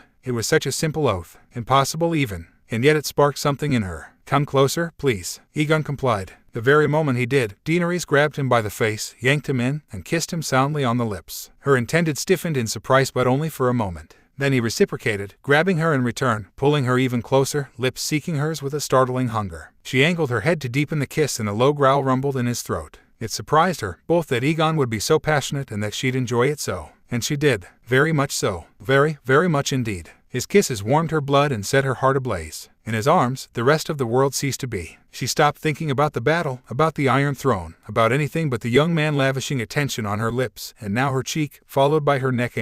Oh dear, she really was growing rather warm. Now wasn't the time for such things. There was a battle to be fought. They should stop. They really ought to. This was reckless. This was foolish. This might well get them both killed, but she couldn't remember the last time someone had evoked these sort of feelings in her. Her kissed her lips again, and she arched against him with a pleased noise, throwing both arms around his neck. Ankh-Elegan made an impatient noise above them. It roused Daenerys from her pleasant haze. Mastering herself, she took a deep breath and drew away to catch her breath. Aegon's arm was an iron bar around her waist, holding her close, preventing her from going too far. Daenerys found herself grateful for it, if only because it gave her an excuse to hold on to him in return. He looked just as flustered as she felt. Even now she could hear her heart bounding in her ears. Her blood was up, her dragon temper roused. Tyrells, what about the Tyrells? She wanted to tear that armor off him, drive him to the ground, take him now, and ride him into oblivion. But she couldn't do such things. Not here, not with so many eyes upon them. How infuriating it was sometimes, being a Targaryen. All right, she gasped the word out, beat back her desire, and stubbornly pressed her head to Aegon's chest. All right, we'd best stop for now. She could feel her counsel watching from the bluffs, Olenna's approval, Oberyn's sardonic amusement, and Tyrion's gentle reproach. It would be hours before she saw her intended again, perhaps even a day. Suddenly, it felt like an eternity. Do not die, she glared up at him, face flushed. I forbid it. He kissed her forehead. Not a chance. She kissed him right back. Tyrion palmed his face. This is going to end poorly. And you are so certain of this? Oberyn granted him a questing look. They have a chance. It is not for us to say what will come of it. Have some faith. Together, they watched the prince climb atop his dragon. Ankalagan righted himself with a ponderous groan and lumbered forward on all fours, raising his wings as he went. In a matter of moments, both boy and beast were aloft, streaking away into the clouds. Another moment and they were lost from sight entirely. Tyrion, faith, Oberyn said. Well, one could hope. Ankalagan flew like the wind. Naruto luxuriated in it. He loved this. The wind in his hair, the sun on his face, clouds whipping past like so much mist. Complete and utter freedom of movement as his heart hammered in his chest. They were making good time, no excellent time. Ankalagan had surprised even him with his speed. An army could only move so fast, limited as they were by terrain, supply lines, and human endurance. Dragons knew no such limits. They had raced through the sky at breakneck speed for the better part of an hour now, the horizon hurtling by in a mottled blue and white blur. He reveled in it all. Faster they flew, everything barreling by, until quite suddenly. There it was. Or rather, there they were. Burn them all, a familiar voice hissed in his ear. It's what they deserve. He shoved it away with the patience of a man who'd long since lost his mind. Such a little thought, such a tempting one. Naruto wanted to, oh yes, he did, more than anything. Simply burn the army below and be done with it, but he'd promised not to. Even in this warped second life of his, he held to that creed. Clung to it really, because it was one of the few things keeping him from truly going off the deep end. Some things were still sacred to him. Besides, butchering the Lannister army and the Reach traitors in one swoop wouldn't be fun. They couldn't see him through the thick cloud cover, couldn't hear Ankalagan coming, gliding as he was now on silent wings. But he could hear them, sense them, see them even, marching toward Highgarden in their neat little rows. He might not have Kurama in this life, but he still had most of his gifts. Enhanced vision was only one of them. They were but mice to them, blissfully unaware of the hawk wheeling overhead, ignorant of the danger until its sharp talons closed around them. And this, it would be the perfect ambush. He wondered what their screams would sound like. The enemy didn't know about Ankalagan or him, for that matter. Another gaze below now, as he considered his plan of attack. The Reach was beautiful to be sure with its rolling grassy plains, but it lacked something. Something terribly important. Cover. They were utterly out in the open down there. It was so tempting to just swoop down on them and burn them to ash, so very tempting. They would be dead before they truly knew what hit the. But that wouldn't satisfy him. Let the Lannister army have their scorpions. If they thought those piddly pea-shooters would stop Ankalagan, they were in for a nasty surprise. A low rumble rattled his body, distracting him from such pleasant thoughts. I know. He looked down and gave Ankalagan a brisk pat. In many ways, he reminded him of Kurama. We promised not to attack before Dany got here, remember. And wasn't she someone to think about? He'd never had a kiss quite like that before she'd ignited a fire in him, one he'd thought long since dead. If that was what their marriage was going to be like, then he very much looked forward to it. His dear friend, one of the few he trusted, made a sullen noise, and he commiserated with him, although a wry smile tugged at the corner of his mouth. No one said anything about scaring them or defending ourselves if they attacked us. Ankalagan realized his intention a second before he acted and angled his massive body downward. Naruto pressed himself flat against the saddle and held on for dear life. No one heard his war cry save Ankalagan. Banzai. Together, they dive-bombed them. Death burst through the clouds. It was the only name Jaime Lannister could think to give the absolute behemoth that swooped down upon them like a falling star. This, then, must be one of her dragons. It had to be. That great black beast was absolutely massive, larger than anything he'd ever seen in all his life, and the sight of it left even the most hardened soldier quivering in his boots. The storm summoned by its wings blew many a man down. Its shadow darkened the land, giant claws nearly snatching up scores of men before it wheeled away. Swooping was bad. Swooping was very bad. Swooping was very, very bad. Take cover. He wasn't even the one to shout the command that was Bronn. The man had recovered his wits first, for all the good it did them. A sing. There was no cover to be had. Everyone went mad. The Golden Road was wide and long, while the dark waters of the Blackwater Rush promised an awful demise to any man in armor. Shouts went up from the army as some turned to flee, while others cowered behind their shields. A few plucky souls dared to draw bow and shoot at the dragon, for what little good it did them. No arrows could pierce through those scales. It only angered the beast. A roar shattered their formation, breaking apart like so many leaves before a storm. Jaime's mind began to race. They'd left Qyburn's scorpion behind with the baggage train. Too late to fetch it now. He could only watch, horrified, as it circled them lazily, then swung back to land some distance away. 7 hells, not hells, Bronn muttered beside him. Hell, there's a special place for a beast like that and it ain't with any of the bloody 7. As though to echo those very words, the dragon landed squarely between them and their destination, spread its wings wide, and roared.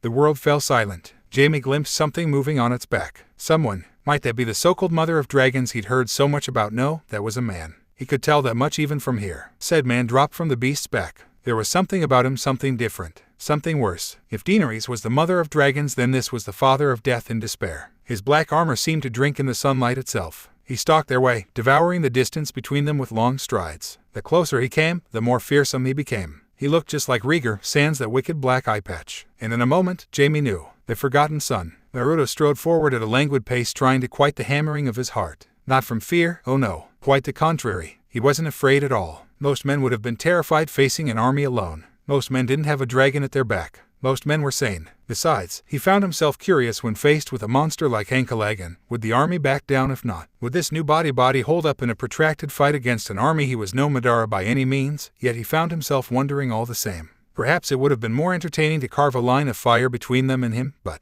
one way to find out. He paused some yard away from the Lannister and Tarly forces, drew his blade and thumped it down in the dirt. Tip first. From there he stood his ground and folded both arms before his broad chest. The intent was clear enough, but just a hammer at home, and because he very much wanted to see them squirm. Time for a show. I am Prince Aegon Targaryen. His voice boomed out over the open field, enhanced with chakra to reach the ears of all. I speak for Daenerys Targaryen, rightful queen of 7 kingdoms. He spared them the titles. He had no need for them here. I wish to speak with Jaime Lannister and Randall Tarly. The scout he'd tortured and subsequently beheaded had confirmed their presence here in the armies. Deny me and I will burn you all where you stand. You have until sunset. Ankalagan let loose a mighty roar behind him. Good. Let them think him a lunatic. He already was. Mostly. Fear wasn't a weapon he liked using, but he couldn't deny its effectiveness. Moreover, it would take the army time to chase down those who had first fled at his approach. At least 100 ran in different directions. Even they would argue amongst themselves. Their confusion would buy Daenerys even more time. His sixth sense sparked angrily. It was a rather good arrow. Quick, silent, effective and utterly pointless. Naruto swayed to the right, reached out, and caught the heavy barbed quarrel in his right hand less than an inch from his face. From there, he crushed it. His good eye swiveled toward the impudent archer in question, a lone man even now lowering his quivering bow, eyes bulging. By accident or fate, this plucky soul must have fled closer to them than the rest. Very close indeed. Bold of him to shoot at a dragon rider in plain view of his dragon. He considered sparing this one on boldness alone. Truly, it seemed a shame to lose such a promising marksman. Aye, well, needs must and an example must be made. Ankalagan agreed, evidently because his old friend reared up on all fours behind him and lunged forward with frightful speed for a creature so large. The archer didn't even have time to flee. Giant jaws closed on the man, leather armor and all, and snapped him up, devouring him whole. From there, the dragon turned his head aside, spat out the broken remains of the archer's bow, and hissed at the army before them. Naruto quirked a brow toward the Lannister and Tarly forces, granting them a limpid smile. Any questions? He heard a few whimpers carried away on the breeze. No one dared shoot his way again. His point gained, he placed both hands on the hilt of his sword and settled into wait. In the end, it took the commanders the better part of 5 hours to respond. Perhaps, had they responded quickly, things might have changed. Hindsight truly was an awful thing for them. Bloody Targaryens. Jaime had almost forgotten just how arrogant they could be. One might think he would remember after enduring the horror of Ares. And he did, though he wished he hadn't. He'd endeavored to scrub all memory of that madman in his mind these last few years, his dark deeds, that incessant paranoia, the wicked laughter, right up to the moment he'd stabbed him in the back. He tried to let the past sleep, allowing those foul recollections to fade away with the passing of time. Well, the past was awake now, and it was staring him right in the eye. There was the look he'd seen all his life. That smug smile spoke volumes. He didn't think he was in danger, even now. The arrogance of it all. He thought himself safe even now. Perhaps he was. With that beast at his stranger had the mark of Rhaegar on him through and through, a flair for the dramatic, charisma, and the will to walk right into the teeth of an army. Oh, and also a dragon. Mustn't forget that. Where had that blighted beast come from? Naturally, his first rational thought was to deny the boy's identity. And he wanted to, more than anything. He had seen Rhaegar's infant son a time or two back when he was Kingsguard for Ares. He'd also seen the babe's body after the sack of King's Landing. The ruined, bloody skull and missing eye besides. This boy had a scar in the same exact place. He was the spitting image of his father. He couldn't be anyone else. How was he alive? How had he survived? How had he remained hidden for so long? It also brought another, far more sinister question to Jaime's mind. If he was here, then where was Daenerys Targaryen? They didn't dare advance their forces now. Any attempt to do so would meet with disaster. That dragon didn't even need to take flight with a beast that big. He could just crash right through the army and they wouldn't be able to do a bloody thing about it. With that horrifying scenario in mind, he'd already sent a rider to King's Landing for reinforcements and Bronn to bring Qyburn's scorpion out the wagon train. For now, it was in their best interest to wait. Every minute spent gave them precious time. And so after much argument, he marched forward to meet him. Him and Randyll Tarly both alone. The latter looked downright mutinous at the prospect of facing this boy, but out they came. Aegon's beast lounged patiently in the background, utterly uncaring of their approach. The prince himself considered them, tilting his head like a wary fox. Sir Jaime Lannister. He grinned after a long moment. I thought you'd be bigger, but you're definitely the one. Long way from home, aren't you, Kingslayer? Jaime lifted his chin. Aegon, you look good for a dead man. I do, don't I, for some indefatigable reason that actually made the younger man laugh. I lost an eye, and you lost a hand. Seems fair. Borrowed one of her dragons, have you? The forgotten prince merely hummed. Something in his smile said there was more to it than that. Then his expression hardened and said smile was slaughtered. Let me be frank. Turn around, march your forces back home, and we'll pretend this never happened. And as for you, he fixed Randyll Tarly with a gimlet stare, I'd ask you to bend the knee, but I don't think you will. I will not. The elder Tarly bridled. I already have a queen. Yes, his sister. The prince tittered with a sidelong look Jaime's way. But she wasn't your queen until recently, was she? His lips curled in a sardonic sneer. When did that happen? Oh, yes, a finger rose. When she killed Margaery Tyrell in a blaze of wildfire and destroyed her house for all time. So it appears your allegiances are somewhat flexible. Randyll at least had the good grace to look ashamed at that, for he turned his gaze away. There are no easy choices in war. Say what you will about the Kingslayer's sister, but she was born in Westeros. As was I, a manic look flashed through the prince's face before he managed to master himself. Right up until the mountain smashed my skull against a wall. Do you have any idea how much that hurt? No easy choices in war indeed make another excuse. He crooked a finger toward his ear, making a come-hither motion. Tell me another lie. Go on. I'm listening. Jaime knew he shouldn't smile. He really shouldn't. No one liked Randyll Tarly. He was a rigid, dogmatic man, but he had an army and thus his uses. It was still amusing, watching someone dress him down. Credit where it was due, the Tarly patriarch tried to rally. Your so-called queen wasn't even born in this country. Wrong again. Even Jaime smirked a little at the peal of laughter that followed. Dany's mother gave birth to her at Dragonstone, if you recall, shortly before they were forced to flee from Stannis. Last I checked, that tiny isle was still considered part of Westeros. She didn't even grow up here. And how could she have? Aegon stepped to them, heedless of the growl the older man gave. If she'd set foot in this country without an army, her head would have been on a spike by the end of the day. You of all people should know this, given you were a Targaryen loyalist during the war. His good eye softened upon him. I had hoped to talk some sense into you, make you see reason, but no. You're clearly going to be stupid about this because you've never liked the Tyrells to begin with, and now you see a chance to snatch Highgarden for yourself. Jaime saw his chance and pounced. And where is the mother of dragons? I'm not with you, certainly. He sent a challenging smile his way, too afraid to stick her neck out. Aegon's smile grew another inch. You wouldn't believe me if I told you. The words formed an iron weight in Jaime's gut. She had 2 other dragons. Where were they? Ironically, Tarly saved him from saying something foolish. You're as mad as your grandfather if you think you're getting out of this alive, boy. Mad, am I? Aegon rounded on him with a genial smile. It didn't reach his eye. Humor me for a moment. If Aerys were here, if he were still alive, if he had a dragon, he would have come down on your army with fire and blood. He would have burned you all alive without a second thought and laughed as you cooked in your armor. He looked left, then right now, relishing the words. Yet here I am, offering you peace despite your crimes. He added the last bit with a significant look Jaime's way. Oh, it was his turn now, was it? Randyll puffed up. Why, you impudent little. Be quiet. A hand rose, cutting him short. The adults are talking. I have no more words for you. Jaime knew he really shouldn't, yet he couldn't help but rise to the bait. And what crimes are those? The prince looked him dead in the eye and tutted softly. Treason, for one. And so they circled back to his namesake once again. For killing your precious grandfather, I take it. No, the word both rattled and surprised him in the same moment. Aerys was a horrid man, and Rhaegar my father became so obsessed with prophecy that he tore the realm apart. They made their beds and now they lie in their graves. No, I'm talking about more immediate treason, of the fiery variety. He winced despite himself. I'd hardly call it that. Lady Olenna betrayed the realm. Ah, another sharp peal of laughter burst through the air, rusty and bitter. Of course she did, you blind bloody fool. Your sister, he spat the last word, murdered her son and her grandchildren in cold blood, because she couldn't bear the idea of facing trial. Tell me, how would you react if someone massacred the entirety of your house? Lannisters pay their debts. He would have slaughtered the ones responsible.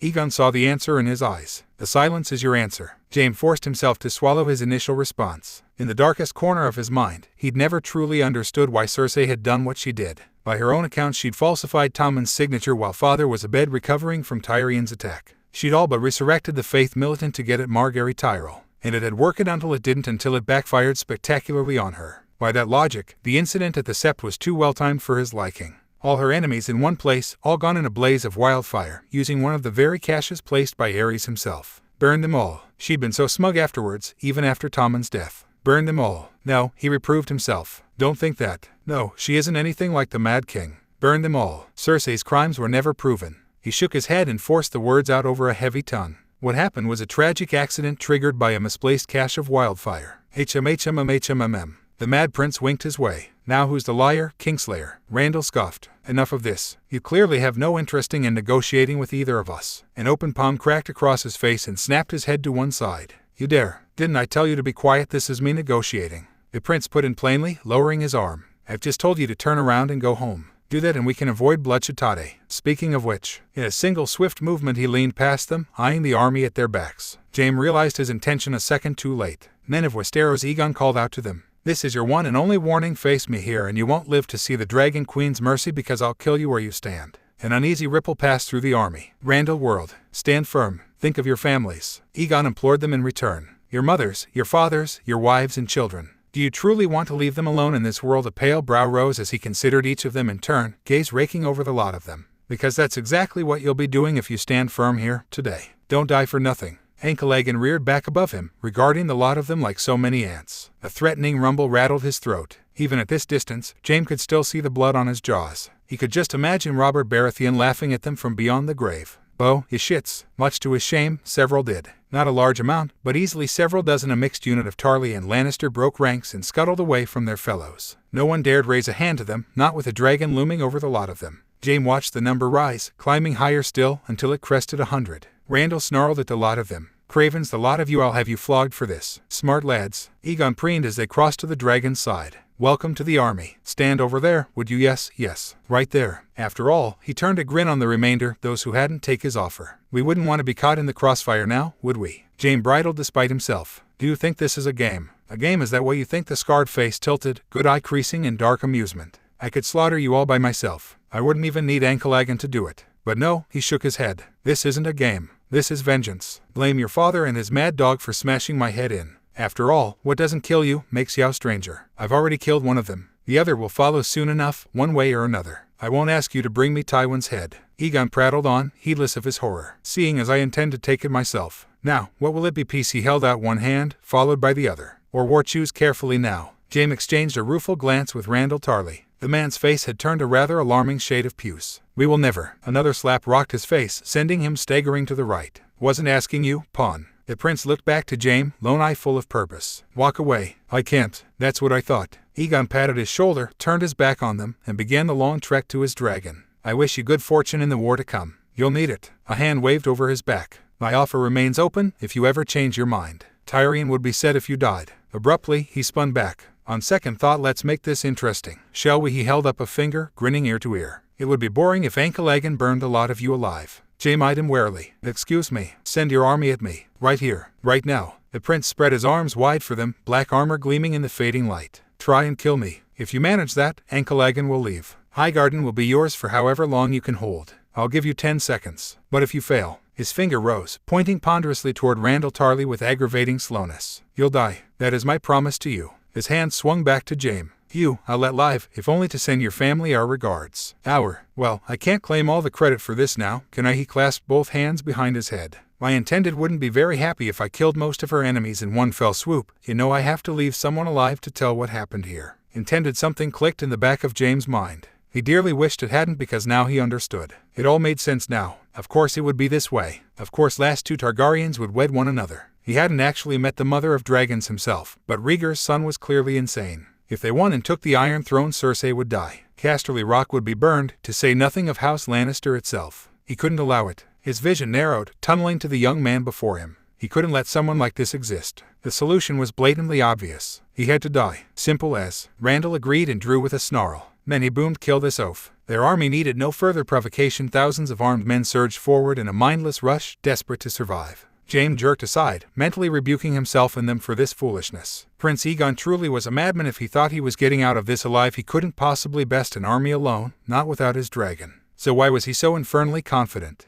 He wanted to ask him, but never had the chance. The army swarmed the forgotten son a moment later, burying him in bodies and blades. James saw blood fly through the air, heard the sounds of weapons piercing flesh. Soon enough he lost sight of him in the press of bodies. He looked away after a moment, unable to bear the sight. Well, that was the end of him. Bloody fool, Randall muttered under his breath. What was he thinking? He turned and froze, choking on the word. James saw why. Ankalagan had somehow crept closer when they weren't looking. Indeed, he'd been watching them for some time now, not moving an inch. The dragon did not mourn the death of its master, not a jot. It didn't react at all to what must have been a grisly death. It was every bit at its ease, like a cat considering a band of starving, desperate mice. Quite suddenly, it raised its head and looked over their heads. It trilled softly. A muffled shout was their only warning. Soldiers flew through the air. Bodies hit the floor. Jamie rounded on the sound, eyes bulging. Egon stood before them covered in blood, grinning like a lunatic, uncaring of the weapons embedded in his body. What was he? What manner of mad magic was this? That's 10. Are you not entertained? The prince pulled a sword from his collarbone, tugged a spear out his arm, and ripped an axe out his thigh, uncaring of the grisly wounds left behind that closed before their very eyes. Really? I expected more. He dug an arrow out of his boot and tutted softly. If smashing my skull couldn't kill me, why would this? A low rasp warped his words as his good eye began to gleam an unnatural shade of gold. Now, then. He pointed a finger at Randall Tarley. You, he declared gleefully. You're next. He stomped a boot down and surged forwards. Naruto surged forward. A grin tore across his face as he caught the first Lannister Solider by the skull and squeezed. Metal yielded as easily as flesh as he crushed their head, helmet and all. How said he, though it would be a bit stronger. With a quick flick of the wrist tossed the dying man over his shoulder, the corpse struck his fellows like a cannonball and bowled dozens down. More. Someone struck at him with a sword. He caught the blade, ripped it free, and sliced them in half at the waist. Not enough. Blood flew through the air as he mowed them down one after the other. Perhaps, had he glimpsed his reflection in that moment, he might have felt a touch of concern. He could feel the smile on his face now, a shite-eating grin stretching whiskered cheeks ear to ear. It wasn't an expression he'd ever worn in his last life. This wasn't a true blood rage, but rather one born from visceral glee. Joy at understanding that he hadn't missed a step, exhilaration to realize he remained every bit as lethal as he remembered, and final laughter when he knew they couldn't stop him. He needed more. 10 seconds. He'd given them 10 seconds to satisfy his curiosity on a whim to see what they could do. As expected, he really couldn't die that easily, and so he leaped at them again. Ducking, whirling, ripping and tearing, he cut a path through their bodies. Swords bounced off sage-hardened skin, arrows caromed wildly off his breastplate. Someone threw an axe at him only for him to catch it and hew out the legs of another soldier, leap off their tumbling body and crash down atop still more soldiers. Everything dissolved into a mad, merry melee after that, a slurry of screams and sweat. He wasn't sure how much time passed. Seconds, minutes, hours, it was anyone's guess. He grabbed at any weapon within reach, using them to batter down anyone and everyone in his path. The next man to come within arm's reach found himself caught by the throat. He kicked him back into his fellows, sending dozens of them sprawling. A spear lanced at his side, only to be trapped by his arm and used to reel its owner in. He blasted the man's head clear off his shoulders with a single punch, then kicked back to disembowel another. That was the beauty of one man fighting thousands. Yes, you would be vastly outnumbered, but those numbers prevented them from attacking all at once. And when they did, they only got in one another's way. Case in point, someone tried to bash him with mace, only to trip over a swordsman who'd had the same idea. Down they went, tangled up in one another. He lobbed a lazy racing shuriken their way and closed his heart to the tortured screams that followed. More shrank back at that, alarmed, but the sheer press of bodies kept them from retreating. He lunged into the thick of them, snatched up a battered shield from the muck, and flung it at them like a frisbee. Momentum did the rest. Heads rolled. Arms flapped to the floor. He raced after it, breaking bones and bodies as he went. The old him would have cringed at the blood and gore. Indeed, he might have despaired at such violence when he was sane. Now he just laughed. He'd given them their chance. They'd ignored him. This bloodshed was on their hands, not his. Now there was an idea. He should be using his hands. He brought his palms together with a powerful clap and conjured a windstorm between them. Invisible blades scythed out in a shockwave, slaughtering dozens in singular column of destruction. For the briefest moment, there was a pause. He pivoted and found the soldiers beginning to break. Now, he could see it in their eyes. There it was, the fear, that awful mind-numbing, bowel-voiding terror, the realization that they were going to die. Archers, he heard someone bark a command in the chaos. Knock. Oh, he knew that voice. He'd lost him in the melee. Draw. For a moment the ranks parted and he saw. Randall Tarley gazed down at him, sat astride a glorious white warhorse. He thrust an arm forward at him. Loose. The sky darkened with 100 arrows. Nice try, traitor. Roaring the last word, Naruto knelt and punched a fist to the ground, cratering it. Chakra flowed forth. He took it and bent the earth to his will, folded and floated around his body, creating a protective dome, effectively cocooning him. The arrows never reached their destination. They skittered harmlessly off the shell he'd created, leaving him untouched. Cries of dismay were music to his ears. He grinned within, steam parting from his lips in the gloom. My turn. A single breath was all he needed. Just the one. No more, no less. Fire chakra built in his lungs, hot and heady, straining them to the brink. Still he persisted, waiting. The army thundered closer. His visible eye glimmered golden once more. With but a thought, the walls of earth fell away, revealing him to the battered army once more. Spurred on by their commander, they rushed in, having no choice but to engage him in melee. He waited until he could see the whites of their eyes. Jaime must have realized something was amiss because he shouted for the retreat. Fall back. Naruto hummed to himself. Too late, Lion of Lannister. Then he exhaled. Fire flowed forth from his mouth in a great cleansing wave, scorching everything before him. Men, armor, horses, none were spared. The lucky ones, those closest to him, went up in smoke immediately and crumbled away in so much ash. Others tumbled to the ground, screaming, clutching at themselves as they wailed. Still more veered off, horrified by the sudden destruction, cowering behind their shields. Oh, and Naruto moved to pursue them, only to double over, coughing up smoke. Forgot how much that hurt my lungs. Kurama was no longer with him. He couldn't just spam massive area of effect jutsu like he used to. Thankfully, he didn't have to. He'd made his point. A burning man rushed him with a greatsword. Brave, but stupid. He casually diverted the blow with his wrist, reached up with his free hand and stove in the man's face with a small racing gun.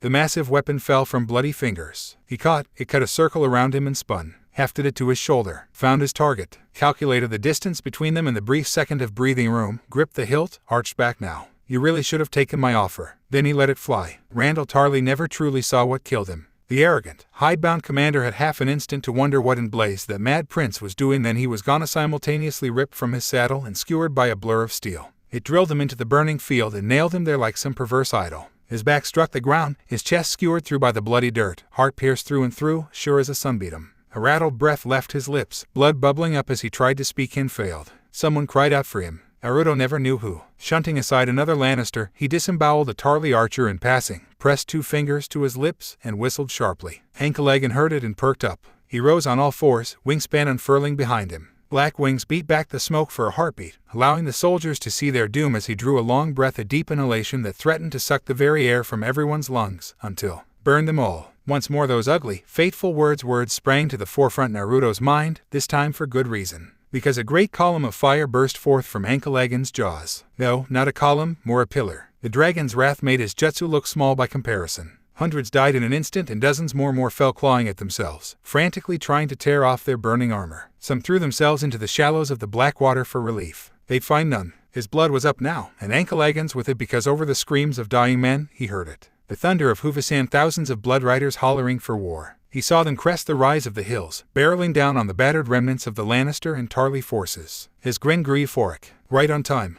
James' army, what was left of them, must have seen them too, for all the good it did. Suddenly, he wasn't quite so important to them anymore. Someone shouted for spears and shields. Most listened. A few angry archers didn't. More arrows whistled Naruto's way. He rolled his eye and didn't even bother to protect himself this time. There was no need. Anklegan swept a massive wing down, simultaneously shielding him from the barrage and sending yet more soldiers flying. He latched onto the dark scares and used them as leverage to quickly clamber onto the dragon's back. Even from this height his keen senses still prevailed. He could hear the Kingslayer arguing, shouting more like with someone through the haze of war. Damn Scorpion won't work on that something that big. Get back to King's Landing. I'm not abandoning my army. You're the commander, not a damned infantryman. Those fuckers are about to swamp us. We can hold them off. His senses lit up. No, they couldn't. An almighty roar shattered the sky. Anklegan looked up to answer in kind. Naruto's heart soared and he knew Jaime's must have sank even as he heard it. Not a heartbeat later he saw Dragon burst from the clouds at speed, flying right behind the Dothraki, no, ahead of them now, head forward, wings arched back to glide.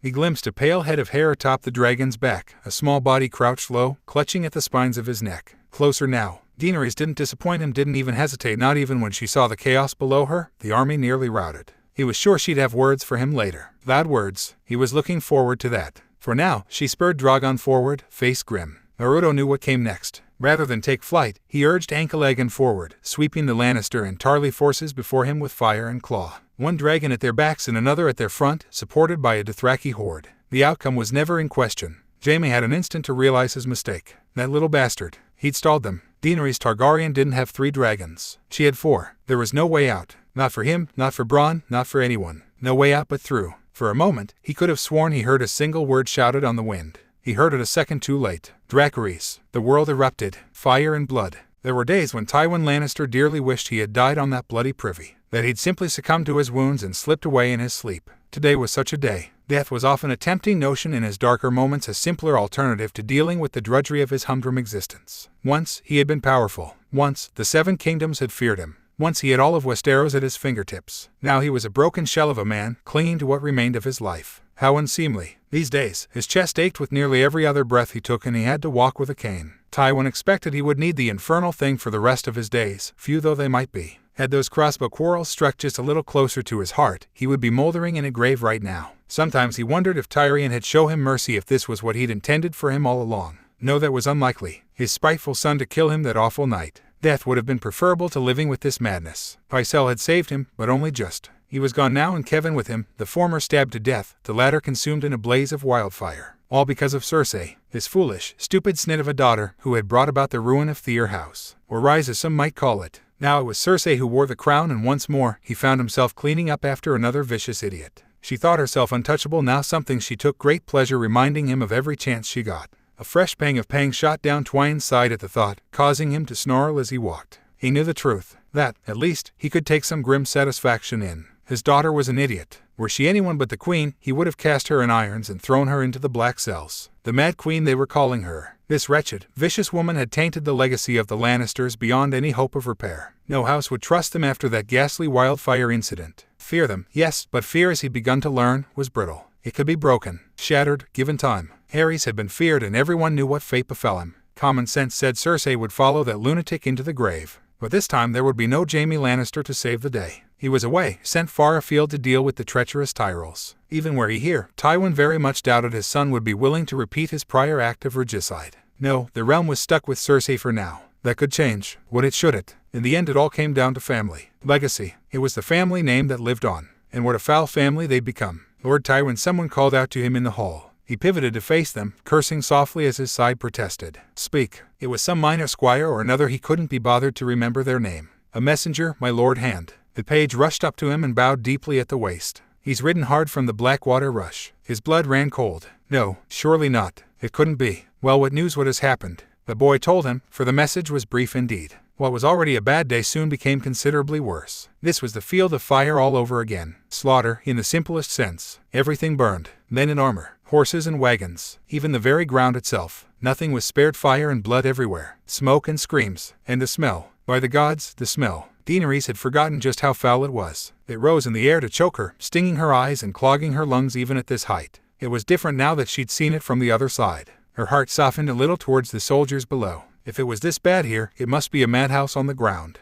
Was this what Aegon I saw? Had her forefather, the Conqueror, looked upon this very scene, all those years ago when he eradicated House Gardner? How had he felt then? Powerful, mighty, invincible, she imagined it must be, though she wasn't foolish enough to think herself untouchable. Below her, the slaughter continued apace. The Lannister and Tarly forces weren't prepared for their ambush. Why would they be? Dragons had been gone from the world for decades. No one was prepared for their return. Not truly. She spotted a cluster of resistance nestled below them. Archers, taking aim at her. With but a word she urged Drogon toward them. A hail of arrows challenged her as she swept in. Drogon turned aside, letting them bounce harmlessly off his scales. And he burned them all. Daenerys tried to close her heart to the screams that followed. She did not entirely succeed. Flying made her feel powerful. It was intoxicating. With but a word she brought death to Desen Snow, hundreds, now. She hadn't slain this many since the massacre in Meereen, not since she'd scorched the Master's fleet at anchor. Those men had deserved it. Did these? No, she mustn't lose herself to guilt and regret. That way lay madness. Perhaps she didn't take as much pleasure in their deaths as she did those rotten slavers, but their ends were necessary all the same.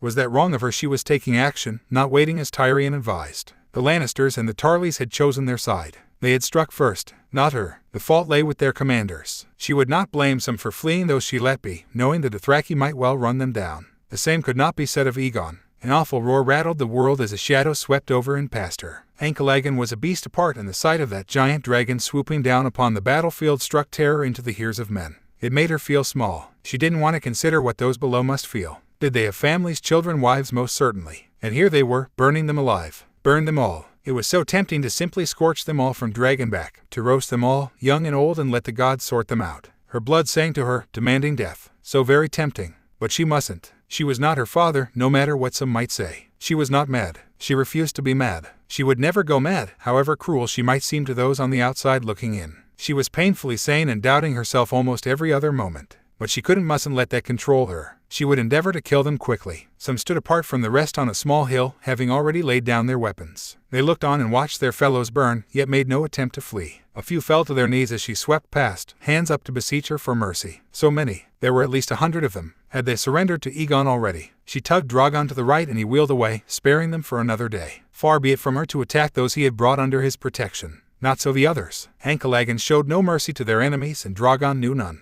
They barreled down time and again, burning all who dared oppose them. Arrows clattered off their scales. Men were snatched up in their jaws or crushed in their claws. Swords could not reach them. Horses could not outrun them. It was, in every way, a slaughter. Many a man perished, cowering behind his shields, roasted in his armor. Those who fled faced her Dothraki and they knew even less mercy than she. Was this not enough? There was no honor in attacking a fleeing force. Perhaps, something hurtled past her face. What in the world? She barely caught a glimpse of it. A black bolt whistled through the air, passing perilously close to her, far too close. Daenerys jolted and nearly lost her grip on Drogon. Her blood burned at the near miss. Where there, she spied a large contraption of some sort amidst the smoke, large enough to be seen even from here. Someone was moving it, arming another bolt. Perhaps she wouldn't give them a chance. Drogon must have seen it too. Amidst the smoke he was already spreading his wings wide and angling toward it before she could even think to prod him. Together they blitzed the woodbircher, fully intent upon smashing both him and that ghastly contraption to pieces. She could see it now. It was some kind of giant crossbow with a crank at the back. Drogon inhaled deeply and opened his gaping maw wide, ready to roast.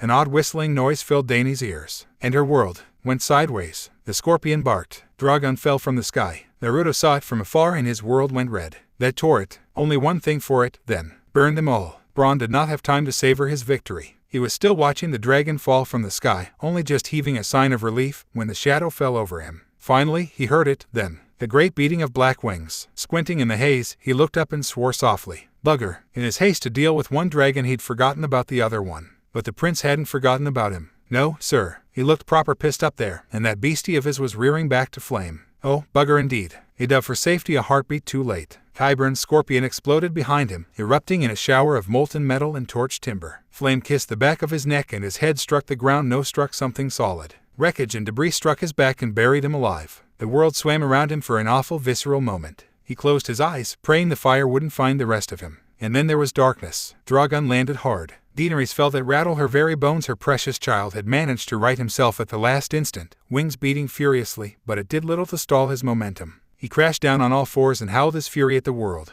His tail flicked out and crushed a nearby into splinters. Men fled at his presence, running for their lives, none daring to come near, not with another dragon in the sky. She was livid, well and truly furious, and slid off his back without a second thought. Only then did she see his wound. It made her heart ache. They'd shot him all right. The ballista bolt had nailed him right in the meat of his right shoulder. She supposed she should count her blessings. A little more to the left or right and he never would have flown again. As things stood, he would fly again, but it would take time for him to heal. He'd need to spend days in the Reach, recovering. Thoughts for another time. She pushed them aside as she moved to regard his wound. Drogon saw her and his head came down with a sullen whimper. She stroked the scales of his chin, whispering softly, "SH, you'll alight." He made an annoyed noise. Such a child. The bolt had to come out, of course. She couldn't well leave it in. Aegon would have had no trouble dislodging it. Aegon was busy burning every Lannister and Tarly Ankalagan could get his claws on. She would hear his furious howls even from here. So be it. The task fell to her. She gripped the long bolt jutting from Drogon's shoulder and pulled. Hard. It did not come quietly. Must be a barbed tip. In that moment she swore to slaughter whomever had commissioned the creation of such a wicked thing. She'd have him or her feed to her dragons. Drogon, Rhaegal and Viserion would each have a piece of them. So she swore. Another tug and she felt the bolt give now. Drogon screamed at her. Daenerys flinched, ears ringing. His cry hurt her more than words. She hadn't heard it in so long. I can't leave it, and she gazed up at him mournfully. You'll never heal otherwise. Another tug, a third now, and it finally came free. Got it. She stumbled back, clutching it in her hands. Got it. Drogon's head, whipped around, tore the scorpion bolt from her grasp with surprising delicateness and bit the metal rod in half. He spat the smoldering remains at her feet. A wry smile plucked at the corner of her mouth as she beheld the act of simple spite. If her child still had that much spirit after being wounded, he would be just fine. Movement surged in her peripheral vision, commanding her attention, and with it, the harsh clatter of approaching hooves. Daenerys experienced a sudden shiver of nameless dread. Who would be foolish enough to? She whirled to face whomever it was, praying it was one of hers and not the enemy. No such luck. She beheld a stranger atop a pale horse, a man in armor thundering her way. Lance in hand, thrust down and ready to impale her. His face was grim yet handsome, but also somehow familiar. She could see the anger in his eyes, the hate, the determination to ride her down, no matter the cost. Her heart froze. She couldn't move. There was no time. He was too close, and she was unarmed. Her life flashed before her eyes. Drogon curled around her protectively and opened his maw to flame. And with a furious cry, Ankalagan swooped in, caught the Mad Rider in his massive claws, horse and all, then wheeled away over the Blackwater rush. All this in an instant. He wheeled away, gained some distance, then dropped both into the drink miles away. Daenerys watched the distant tiny specks crash into the water. Neither resurface. Good. She hoped the fool drowned in his heavy armor. Another humiliating reminder of her shortcomings. For all her dragons and bloodright and presence, she could not defend herself in combat without her dragons. She'd entertained the notion of self-defense before on a whim, but now it was a necessity if she was to survive and repay her rapidly growing debt to Aegon. She turned her gaze to the burning, ashen field. But for now, with that last bit of resistance quashed, it seemed the battle was over. Time to pay the butcher's bill. Someone dragged him out of the water. Jaime rolled over and wretched on the shore, wasted and gasping for air. Someone rolled him over, pressed a canteen to his lips now. It tasted of old ale. Gods, but he needed a drink after all that. He sipped, scowled, and squinted up at his rescuer. Peered at them now, to no avail. His vision was still far too blurry and he couldn't see. Brond. Someone smacked him in the face. Pain centered him in his vision. He saw pale Harrow. No. Jaime closed his eyes and turned his head away from him. Maybe when he opened them he would be gone. He was not. Did you enjoy your swim, Kingslayer? Aegon was still there, good eye glaring down at him. Anxiety gave way to resignation. He'd plucked him from the fire, only to have his own way from him. Was that it? Get it over with, then. Kill me. Maybe he'd see Mother in the afterlife. Anything was better than this than having death hang over him. No. Aegon's good eye swiveled down and a smile dimpled his face as he regarded the blade in his belt. I won't take your life. I expect you want that. No, he said again, planting a dirty boot on his chest. You're going to sleep here for a bit, then you'll ride back to King's Landing, to your dear daddy, and tell them what happened here. All of it. Every bit. Tell him what's coming for him. Tell him I'm alive. But first, he plucked Widow's Wail out of his sword belt, sheath and all. Jaime hadn't the strength to resist. I always wanted a Valyrian steel sword. Thanks for the gift. A boot crashed down on Jaime's face. The survivors surrendered soon thereafter. What choice did they have? They had been routed, their general slain, their wagons burned. Jaime Lannister was missing in battle and presumed dead. A shame. She didn't even know what he looked like. Those who could flee already had. The troops of Highgarden and the Dothraki were even now rounding up the stragglers. Few remained, only a scarce 100 or so out of what was once thousands. Those who kneeled, and she suspected there would be more than few, would live to see another sunrise and would be integrated into her forces. Those who did not, well, the matter would be dealt with soon enough. Ankalagan winged down behind her. Drogon trilled a greeting, on the larger dragon returned. Aegon dismounted and Strode sauntered really her way looking quite pleased with himself. Daenerys noted the new sword in his belt and frowned a little at it. Before she could think to question it, she saw his face. There was blood on it, yet no wound to speak of. She stepped to him and ran a hand over his face. Are you hurt? Nope. He smacked his lips merrily, delighting in her concern. How about you? You don't look any worse for the wear. I'm fine. Good. She took his hands in hers, permitting herself a brief moment of comfort, and kissed his cheek. We can speak more later. She drew away, tamping down her own burning desire. Will you stand with me now? Always. Below them, a rumble of confusion passed through their captives. I suppose we should say something to them. Her intended granted her a wry smile. Yes, we should. Together they turned to face the captured soldiers below. These men did not love her, they feared her. They were right to, but she hadn't come rule with fear, no matter what they might think. Time to address that. She cleared her throat and spoke to them. I know what Cersei has told you. She paused for effect, raking her gaze over them. That I've come to destroy your homes, murder you, and orphan your children. That's Cersei Lannister, not me. I'm not here to murder needlessly, and all I want is to destroy the wheel that has rolled over rich and poor, the benefit of no one but the Cersei Lannisters of the world. Another pause now, manufactured to let those very words sink in. I offer you a choice. Bend the knee and join me. Together we will leave the world a better place than we found it. Some were already kneeling. Good. Or refuse and die. She finished. Some more knelt at that. Not many, but some. She took note of their faces. For while some knelt, others did not. Others stood tall. Her gaze settled upon one in particular. Step forward, my lord. When he did, she smiled. Will you honor me with your name? I am Dickon Tarly, he faltered only a little. Son of Randall Tarly. She gazed upon him. You will not kneel. The boy did not answer. Tyrion tried to rally, bless him. You are the future of your house. This war has already wiped one great house from the world. Don't let it happen again. Bend the knee. Dickon refused to speak. Did he think silence would spare him? Your Grace, Tyrion whispered aside. Nothing scrubs bold notions from a man's head like a few weeks in a dark cell. She shook her head. I meant what I said. I'm not here to put men in chains. If that becomes an option, many will take it. I've given him a choice. We will see what he makes of it. Your Grace, if you start beheading entire families. I'm not beheading anyone. The dragons rumbled behind her. Daenerys watched the color drain from Tyrion's face, saw the horror in his eyes. Was his faith so easily shaken? Did he think her mad like her father? Her own faith in the man was on somewhat shaky ground itself. Did he not understand a bluff when he heard one? She had no intention of burning men alive. She knew how that would look and the fear it would inspire. No, they would be given a quiet dose of poison and a peaceful death. Egon hard argued for it at Dragonstone, and she could see the mercy of it.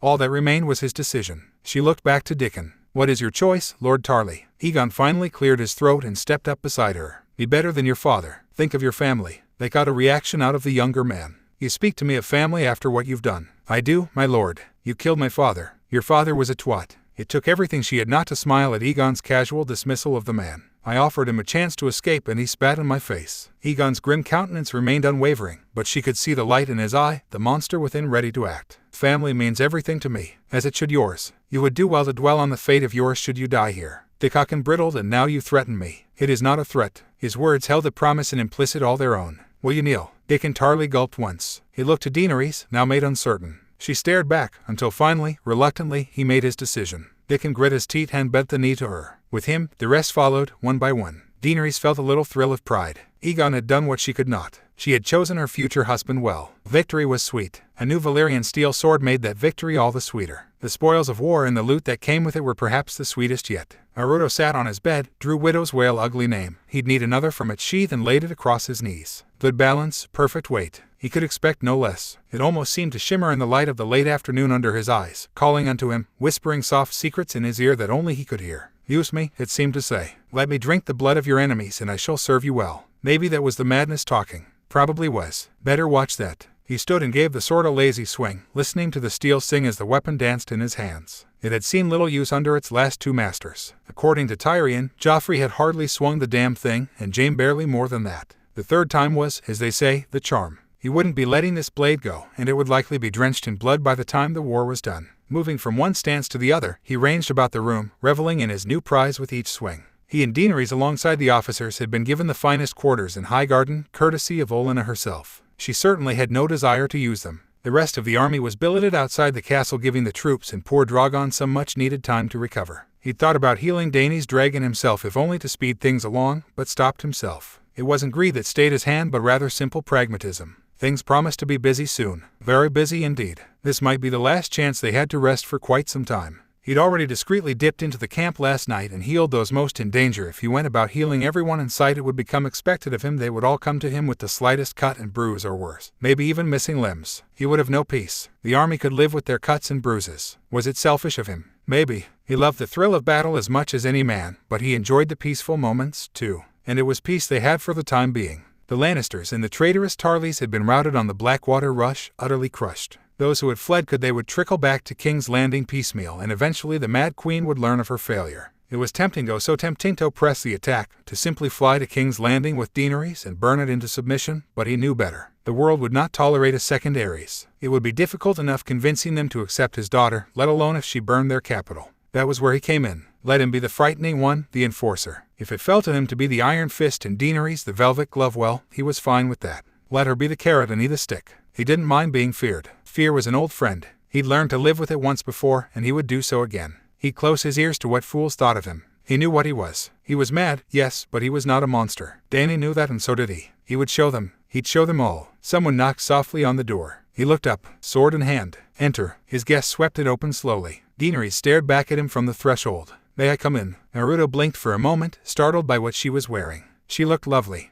Quite lovely indeed. Gone was the dour dark garment she'd worn during the battle. In its place she'd changed into something altogether brighter, likely due to Highgarden's climate. It was some strange sleeveless blue wrap of a dress made of both cloth and leather. One clung to her body, emphasizing her curves while offering a window of sorts slightly the chest above the chest. With her hair down she looked almost relaxed. Dare he say content he found his curiosity aroused among other things. Wherever did you get that? This she granted him a coy smile as she stepped into the room slowly, hips swaying. I once wore this on the road to Meereen. Those were simpler times. Her eyes seemed to stare past him for a moment, doubtlessly reliving some distant memory only she was privy to. Everything seemed so much easier then. She performed a little twirl and he glimpsed her exposed shoulders in passing as she spun back to face him. Do you like it? Very much. Very, very much. He wanted to peel her out of that dress, slam her against the nearest wall and, he coughed into a fist, sheathed Widow's Wail, took a moment to master himself and nodded slowly, trying to stomp down the desire she'd sparked in him. Blue suits you. You should wear it more often. Is it so? Something sparked in her gaze. And what of you? Her gaze raked him up and down, admiring him his new attire. You seem rather proud of yourself. A curious choice of words. Was he? Naruto Egon took a moment to consider himself in the mirror as he considered his black-and-red double with matching trousers, washed hair, and freshly shaven face. When paired with his eye patch and widow's wail, he looked downright roguish. But her words haunted him. Was he proud of their accomplishments? Yes, he decided. Yes, he was. Together they had routed an army, won a decisive victory, and increased their forces, all in one fell swoop. Cersei would never get the resources of Highgarden now. That was sure to make her furious. She would have to look elsewhere for wealth and food for her precious city. Where would she even find it? He didn't envy her the task. Better yet, the next warden of the south would owe quite a bit to the Targaryens. Without them, Highgarden would have been sacked, its harvest and riches picked clean. From here, they had a path to both Casterly Rock and King's Landing. Once they fortified Highgarden, they could make inroads toward both. He would wait to see what their next move was. Dany's gaze strayed to Widow's wail, silent in its sheath, and drew his eye in turn. You took that off the Kingslayer, didn't you? I did. She didn't ask if he'd left Jaime alive, and so didn't say otherwise. No point in sowing discord where none was to be had, you know. I heard he had a Valyrian steel sword. She stepped to him and he caught the faint scent of perfume. May I? He offered her the sheathed sword with both palms and let her have a look at it. The mother of dragons struggled with it for only a moment, then drew the blade a bit, exposing an inch of flawless steel. She considered her reflection within the gleaming metal for a long moment, shook her head, then sheathed it with an effort. I've decided to take up a sword myself. She handed it back to him. I was vulnerable there at the end of the battle. I never wish to feel that way again. His brow furrowed, turning her statement over in his mind. Was she asking what she thought he was asking? Alas, his tongue betrayed him as surely as his eagerness. I could teach you a few things. Her gaze went half-lidded, eyeing him intently. I believe you could. Their eyes met. Something sparked between them again. She stepped a little closer and he found himself reaching for her, drawing her into his arms. One hand settled about her waist, the other still clutching his sword. Then she kissed him and Widow's wail was forgotten, cast aside upon a nearby table now as her mouth strove against his. His blood burned and his palms settled against her hips as she tilted her head, seeking a better angle. When she bit his lip in passing he laughed and held her closer, fingers dancing about her waist. Her hands weren't idle either. She reached up, cupping his face the better to hold him fast. Her feet glided backwards to the bed and he followed, letting her tug him along. She struck the mattress first, then it creaked under his weight as he joined her. Passion had him and he only had eyes for her. Gods, he wanted to take her now. Tear off that blue dress, lift her leg and have his way with her. She was already reaching for his doublet as their lips tangled, threading her hands beneath the dark fabric to caress his ribs. Off it came, exposing his chest to her end. Wait, something came over her and she stilled suddenly, planting a hand on his bare chest. Wait, a lesser man wouldn't have. He heaved a sigh, but complied. What's wrong? There's something you should know. Naruto waited patiently. Whatever it was, she lost the courage to say it. He saw the courage flee from her eyes. He had an inkling why, a vague suspicion, something that had been hinted at just before their departure. So, Daenerys tumbled off him apropos of nothing, cheeks still flushed with passion as she spoke. Casterly Rock. He had the distinct feeling she was both dodging the subject and sounding him out for advice. What of it? Tyrion wants to take it with the Unsullied. I would have your thoughts on the matter. Well, that certainly cleared up things now, didn't it? She was after his advice all right. He rolled his good eye. Tyrion's an idiot where his family is concerned. Or willfully blind, he amended at her sour expression. Taking and holding it has no real strategic value for us. We'd have to divert some of our army to keep it, and doing so only serves to make the Lannisters look bad. But they already do, don't they? Dany said the words aloud even as she realized them. We beat them bloody on the Blackwater Rush. Indeed we did. It's the dawn of a new age. Speaking of new, I've been thinking of renaming this thing. He considered his sword anew, still on the table. Widow's Wail is an ugly name. I don't like it. It's unworthy of such a beautiful blade. Dany arched a brow at him. Should I be jealous? Not at all. You're far prettier. He took her jest for what it was and kissed her cheek. Any ideas for names? She wrinkled her nose at him. Blackfire would be in poor taste, I'd say. It did. He racked his mind for a name, considering. One came to him out of the blue. Windweaver. Daenerys made a pleased noise. A fine name. It certainly was. Rolled right off the tongue. Windweaver it was. Only then did he notice her pensive expression, the way she squirmed under his gaze. Something's bothering you. Drogon's been restless. She stood, paced past him and looked to the window. It's his wound. He's not been able to fly since he took that scorpion bolt to the shoulder. I'm afraid he may need more time to recover. Pity stirred within him as he tugged his doublet back on. Was it really worth leaving the poor boy to suffer just so they could have some time to themselves? He already knew the answer. No, it was not. I can take a look at it, if you like. She frowned at him. What can you possibly do that hasn't already been done? He winked at her, utterly without fear. More than you think. Daenerys brought him out to the fields in short order. Ankalagan wheeled overhead as soldiers drilled with their weapons below, soaring through the sky with lazy grace. But not Drogon. Her child watched mournfully as his cousin soared through the clouds, making not a sound. He didn't have to. She could feel his pain from here. His sadness. His sorrow. His anger. He was hurt and he did not understand why he couldn't fly. None dared come this close to him when he was in such a mood. That was a bit of a blessing in disguise, she supposed. They need not fear spies or wagging tongues here and could thus speak unimpeded in relative peace. It also meant few could get near her dearie boy without being eaten alive. He'd even been snappish towards her as of late. Aegon approached Drogon at a lazy gait, careful not to make any sudden moves, with her only a step behind. In the end he needn't have bothered. The black dragon knew him by scent now and trilled softly, letting him approach. Her intended muttered something in High Valyrian and Drogon crouched down in response, presenting him with the ugly wound on his shoulder. Daenerys found herself at something of a loss. What did he intend to do? Use a poultice or some such? She didn't see any supplies on his personage, so Aegon laid a marked palm on Drogon's wound and closed his eyes. The black dragon hissed angrily at him for it, a warbling cry of purest pain. I know, he crooned back. This'll sting a little, but you'll be right as rain in no time. How do you intend to help him? He didn't look back at her. Watch and learn. She felt it then, something in the air, a rising energy she could scarcely understand. As she looked on aghast, that great gaping hole in her child's shoulder began to knit itself shut, once mangled flesh mending with alarming speed. Sweat beaded down Aegon's brow as he worked. He said not a word. Drogon didn't move, not an inch. He understood what was happening, her clever boy, and made no effort to dislodge her intended. Her fiancé began to mutter things under his breath, speaking a language she didn't recognize. Whatever it was, the words had power. Drogon's wound closed quickly, flesh filling as the flow of blood slowed to a trickle, a drop, then not at all. Their Aegon staggered back, looking haggard. That should do it. Drogon trilled once, beat his wings to test them, and found them satisfactory. And then, hey, her nephew gasped out a startled laugh as he suddenly found himself cradling the delighted dragon's snout against his chest. All right, no licking, off you go, now fly. His thanks gladly given, Drogon threw his head back with a pleased cry. The roar that rattled the world was a joyous one indeed. A few sharp beats of his wings put him to right and he was aloft, soaring upward to join Ankalagan. His cousin cried out a greeting and soon enough they were chasing one another through the air once more. All this, in the span of a few minutes. Daenerys watched it all, somewhat thunderstruck by what she'd just seen. What sorcery was this? Had the stars truly aligned for her? Was her foul luck finally beginning to turn for the better? She had only ever loved two men before him.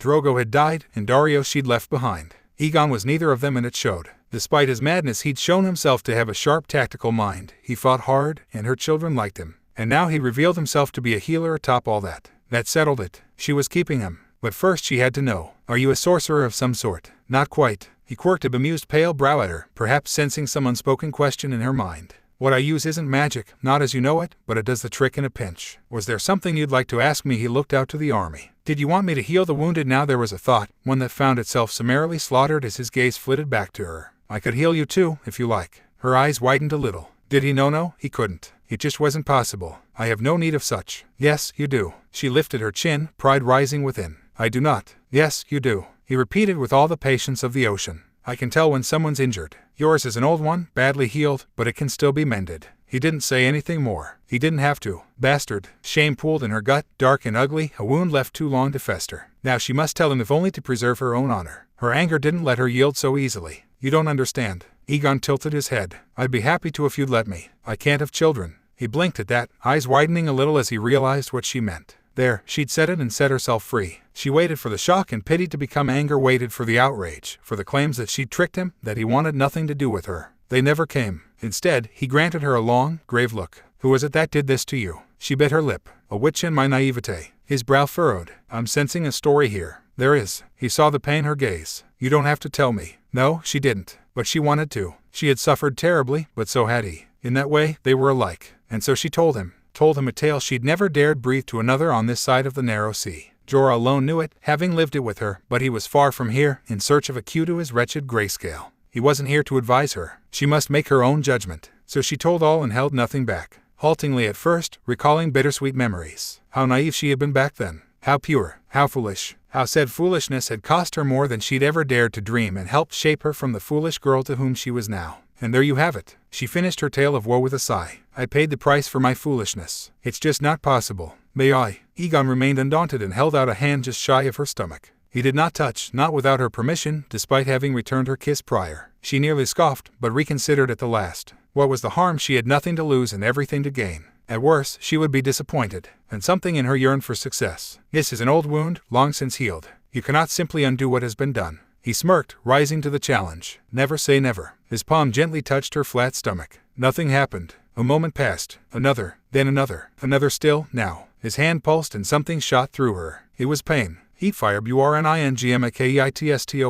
Her body jolted in agony as she doubled over in surprise, ready to cry out only for the pain to fade as quickly as it came. Something warm spread from her lower stomach, a faint tingling sensation that vanished thrice as fast. She'd felt something just then, like a tightly wound knot deep within her had come undone. She couldn't be entirely certain, but had he really? What did you do? I healed you. He said it as though it were the most obvious thing in the world. That went well beyond healing. She'd felt him reach inside her and twist. Just what are you? More than a mere Targaryen, that much had become abundantly clear to her. Much more. Family. He smiled softly for her, sadly even, and she knew in that moment he saw her awe and her fear. That must hasn't changed and it never will. Now let's go home. He took her hand in his. Had he wished it, she would have taken her then and there. Instead, he pressed a chaste kiss to her forehead, ever the gentleman. A tear rolled down her cheek. Yes, she said softly, little more than a whisper. Let's. When they returned to Dragonstone, the king in the north was waiting for them. The king in the north had come to Dragonstone. Daenerys could see his ship from here high atop Drogon's back, a large galleon moored by the castle bay, nestled against their fleet. At least she assumed it was Jon Snow's ship. If not, then a very foolish foe had come to their doorstep. No, it must be him. Who else would willingly approach an isle swarming with dragons? She doubted their return had gone unnoticed. At that, after all, one could hardly fail to notice Drogon from afar, much less a unique beast like Ankalagan. Dragons were hardly subtle creatures at the best of times, and these two were eager to roost after such a long flight. The thought had her smiling into her child's dust-colored scales. Now there was a sight sure to give Northmen a fright. A hue and cry went up from below, and not just from the guards at that. She heard Aegon whoop a beat before their descent. Looking down, she could see why Rhaegal and Viserion had finally noticed their arrival. Now as well she could see them stirring on the cliffs below. The smaller dragons trilled happily at their brother's return, quieting only a little as Ankalagan descended, allowing his rider to disembark at a brisk pace. Not one to be outdone, Daenerys did the same with Drogon, who immediately craned his long neck toward his siblings. Ankalagan boomed a greeting of his own, and just like that, the four of them were off, chasing and braying at one another through the clouds like a pack of happy dogs. Daenerys couldn't quite conceal her smile. Such feisty children she had. It was good of Aegon's dragon to tolerate them. Aegon. Naruto nudged her side. Not something you see every day, is it? No, it certainly wasn't. Together they made their way to the castle in comfortable silence, save for the distant crashing of the waves. The salty spray felt good against her arms, though she found herself wishing she had dressed warmer. Alas, her old attire was not simply not suited to the current climate. It had been a pleasant experience wearing her blue dress again, something to remind her of better times across the narrow sea, when she was more concerned with freeing the people of Slaver's Bay, when she needn't worry about foreign powers or enemy armies, when everything seemed so much simpler. But life was seldom simple here in Westeros, and cold though Daenerys was, she was beginning to realize she didn't like darker colors. Wearing nothing but black made her seem dour and stuffy, grim and cold, when in truth she wanted to be warm and kind. Now there was a thought. Perhaps she'd see if she could procure something a bit brighter in the future. And how strange it was to finally be able to think of such. For so long she had accepted her infertility as a fact of life until it wasn't. Now that she could have children again, the promise of sex held much more than just physical appeal, but emotional comfort as well. She could have heirs. She wanted a son, wanted one so badly it made her breast ache. The son she'd never had, the son that wretched witch had stolen from her so long. Of course a little princess would be all well, and good twins would be an unexpected but welcome surprise as well. A little shiver overtook her, and not from the cold. Aegon noticed, of course. Still not used to it, are you? Daenerys looped an arm in his for warmth. A little, she lied. His smile flashed out, causing her heart to skip a beat. I can think of a few ways to warm you up. She flicked a bemused look his way. I imagine you can. Bold of you to suggest such a thing out in the open. I was talking about swinging a sword, my lady. His grin gained a teasing edge. Whatever did you think I meant? Heat seared through her face. Oh, he was good with his games. Very good. Her certainly knew his way around a bit of banter. She liked that. It made him seem more human somehow, more humble despite his own professed madness. A dragon was no slave, and Aegon certainly wasn't. Even now, when faced with the prospect of meeting a self-proclaimed monarch, and she had views about that, he remained steadfast and strong in the face of adversity. While she massaged one of her arms, recalling her prior weakness at the Blackwater rush. Once we've spoken with this Jon Snow, I need to start my training. He nodded. Indeed you do, Brett. She granted him a grave look, noting the sly smirk he wore. Careful now, she cautioned him. I enjoy your company, but you overreach yourself. I am your queen. You are, he allowed, but his grin gained an edge, warming her blood in return. If you wanted a mindless pawn, you wouldn't have proposed to me. Fair enough. There was a certain endearment to his blunt way of speech. Aegon had been born bold, was always bold, and would likely die bold. No, she amended hastily, he couldn't die. She'd lost too many loves already and left so many others behind. Fate could fuck right off. He absolutely could not. If he lost his life, if something happened to him, or heavens forbid someone hurt him, she might just go mad, assuming she wasn't already. Perhaps that made her a selfish woman. So be it. She wouldn't give him up. No, nay, never, not for the world. No one else could have him. She'd burn any who tried to take him. Squeezing a little hard there, Dany. She blinked and looked down, realized her fingers had bit into his arm while they walked. Forgive me, there's nothing to forgive. Far from being concerned, Egon only smiled, good eye creasing.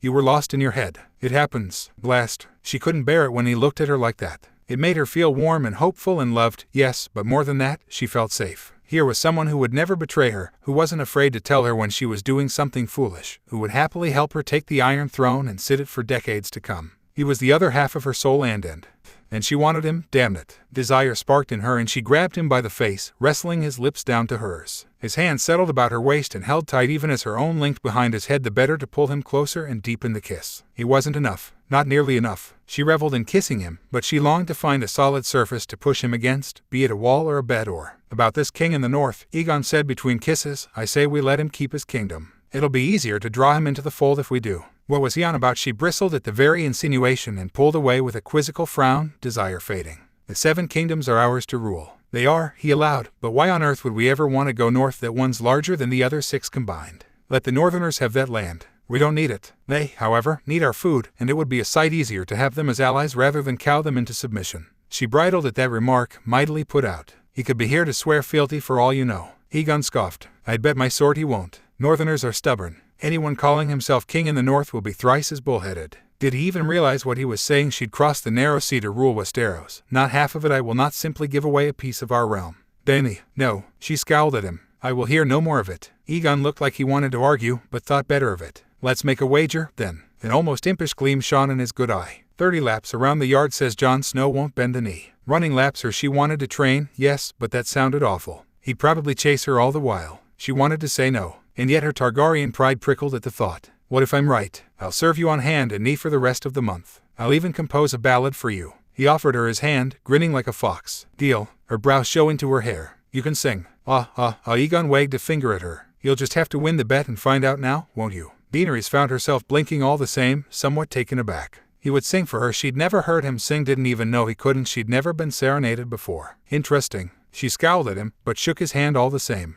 I suppose we should make ourselves presentable, then. In short order they did just that. You stand in the presence of Daenerys, Stormborn of House Targaryen, rightful heir to the Iron Throne. Daenerys sat upon her throne once more, clad in her dark garments, and listened with half an ear as Missandei introduced her with sound and aplomb, listing her lengthy titles one by one, all the while resisting the urge to scratch her nose. Perhaps she had won too many titles after all. Granted, she had earned each of them, but actually paying attention to them was tiresome. However, did Tyrion and the rest tolerate it all? Egon stood by her side, closer than all the rest, ready to defend her if need be. She glanced at him askance. Let the king in the north keep his kingdom. Honestly, did he take her for a fool? He might have come to bend the knee, for all they knew. That said, Jon Snow was certainly a fierce-looking man, lean and dark-haired, with all the pale skin of a northerner. He was certainly fit enough in that armor of his. If her heart hadn't been for another, she might have found him handsome. As it were, she wondered at the bravery it must have taken for him to come here with so few soldiers. Doubtless his advisors had told him to stay away. Yet here he was. Curious. This is Jon Snow. The weathered man beside him introduced the still silent Northman.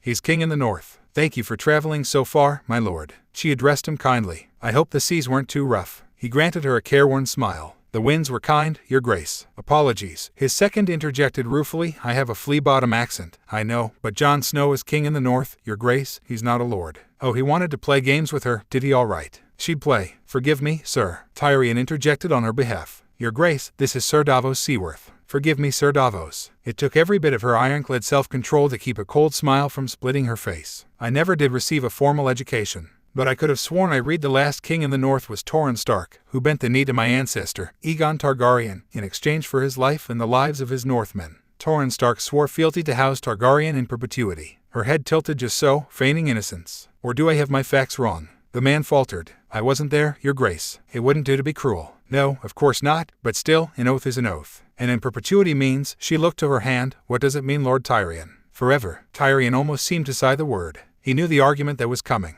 Too bad. She was in a foul mood already. So I assume, my lord, she leaned on the word, putting emphasis on it, that you're here to bend the knee. Jon Snow met her eyes. She dared to hope. I am not. Daenerys could have sworn she heard Aegon mutter told you so under his breath. Damn it. Oh. She leaned back against her throne. Well, that is unfortunate. For her as much as him. You've traveled all this way to break faith with House Targaryen. Break faith? Jon Snow made an incredulous noise, looking at her like she'd grown a second head. Your father burned my grandfather alive. He burned my uncle alive. He would have burned the 7 kingdoms. My father was an evil man. She winced even saying it, for it had been a bitter pill to swallow. On behalf of House Targaryen, I ask your forgiveness for the crimes he committed against your family. And I ask you not to judge a daughter by the sins of her father." Aegon made a pleased noise at that. She took strength from it and bowled on. "Our two houses were allies for centuries, and those centuries were the best the Seven Kingdoms have ever known. Centuries of peace and prosperity with a Targaryen sitting on the Iron Throne and a Stark serving as Warden of the North. We are the last Targaryens, Jon Snow. Honor the pledge your ancestor made to mine. Bend the knee, and I will name you Warden of the North. Together we will save this country from those who would destroy it." He looked around for a moment. "You're right," he said at last. "You're not guilty of your father's crimes." Her heart soared with triumph. Take that victory was hers, and I am not beholden to my ancestors' vows. Hope died, stubborn foolish son of a. Then why are you here? Because I need your help, he declared. And you need mine. She blinked, taken aback by the sheer audacity of it all. Did you see the dragons flying overhead when you arrived? I did. And did you see the Dothraki, all of whom have sworn to kill for me? Aye, he replied, they're hard to miss. But still, I need your help. Not to defeat Cersei, Sir Davos put in. You could storm King's Landing tomorrow and the city would fall. Hell, we almost took it immediately without dragons. Almost, Tyrion put in glibly. Davos glowered at him. If looks could kill, the dwarf would have been a pile of ashes upon the floor. But you haven't stormed King's Landing. Jon spoke up. Why not? His words instantly put her on the defensive, for there was no clear-cut answer she could give without weakening her position. The only reason I can see is that you don't want to kill thousands of innocent people. It's the fastest way to win the war, but you won't do it. Which means, at the very least, you're better than Cersei. Why, but this wolf had some spine to him. Still, that doesn't explain why I need your help. Because right now, he said, you and I and Cersei and everyone else, we're children playing at a game, screaming that the rules aren't fair. Aegon palmed his face as he heaved a sigh. And you were doing so well. Daenerys looked at Tyrion.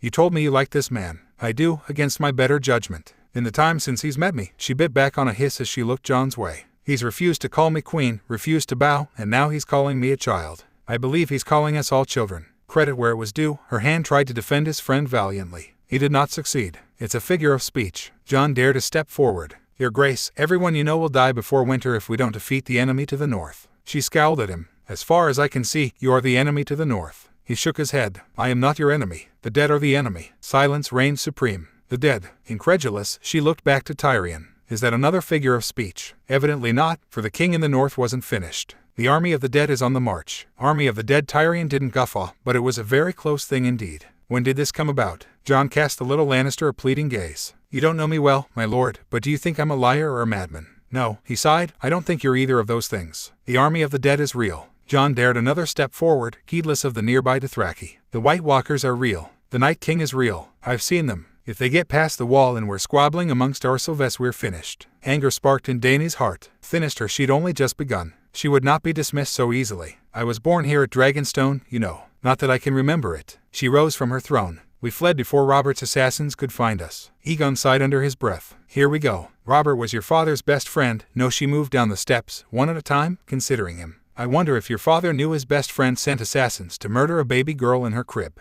Not that it matters now, of course. I spent my life in foreign lands. So many men have tried to kill me, I don't remember their names. 2 more steps, now. I have been sold like a broodmare. I've been chained and betrayed, raped and defiled. Do you know what kept me standing through all those years in exile? The king in the north didn't speak. He didn't dare. He absolutely did not dare. Faith. She all but spat the word at him, lips curling around her teeth in a furious hiss. Not in any silent gods, not in myths and legends. In myself. In Daenerys Targaryen. The world hadn't seen a dragon in centuries, until my children were born. The Dothraki hadn't crossed the sea, any sea. They did for me. I was born to rule the 7 kingdoms. She stopped short of him now, just out of arm's reach. And I will without allowing myself to be distracted by this nonsense. You'll be ruling over a graveyard if we don't defeat the Night King. Enough. He'd interrupted her for the last time. Now her temper sparked. She looked to her guards. Take him away. A Dothraki reached for Jon. Mistakes were made. The king in the north slugged the man in the mouth and he dropped like a sack of potatoes. Before anyone could think to draw their weapons, he moved. And what a move it was. You want to talk about faith rather than attack with his bare hands. Jon Snow rounded on her, eyes wild, voice rising as he thrust a finger in her startled face. Tell that to the wildlings who lost their families at Hardhome. Say that to all those who died screaming under a mob of bodies. I saw them, the White Walkers, face to face. I bloody killed one and saw what followed. Hordes of undead skeletons with strips of flesh hanging off. Freshly dead men, women and children, turning on their friends and family. His eyes became glazed, his voice holding a terrible weight that seemed to press down around her temples.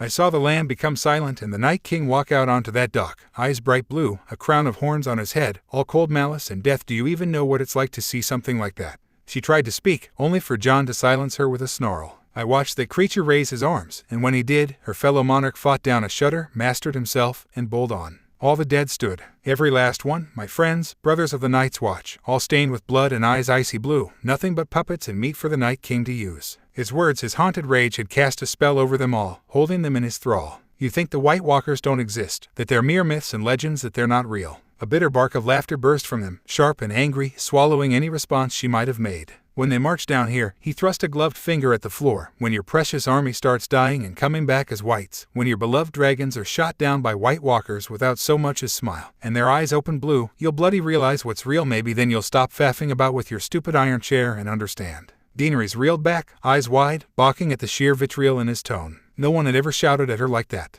Not even Aegon. Much to her chagrin, her intended began to clap. The wolf has fire in him. He sauntered forward, swaggered really, one hand on the hilt of his sword. Are we sure he's not a dragon in disguise? Daenerys turned a baffled look on her fiancé. You would like him. He's like you. Now, Aegon seemed darkly amused by it all. We're all the same side here, aren't we? Jon squared his shoulders. And what side is that? We all despise the Lannisters. Well, he amended with a rueful look at Tyrion. Most of the Lannisters. Present company excluded, of course. After all, they've wounded your family even more than the Targaryens, haven't they? Aerys took your grandfather and your uncle, but Cersei and her ilk shattered your family, just as they did ours. Isn't that worth a bit of blood? Jon hesitated. Jon thrust a finger at him. There it is. I'm good at reading people. You hate them just as much as we do. It's true, I have no love for the Lannisters. Then you won't mind helping us destroy them first. He cut him off with a limpid smile. It won't even take a week. We'll happily help you with your problem afterward. A week is more than enough time for the army of the dead to face the wall. The war against my sister has already begun, Tyrion chimed in.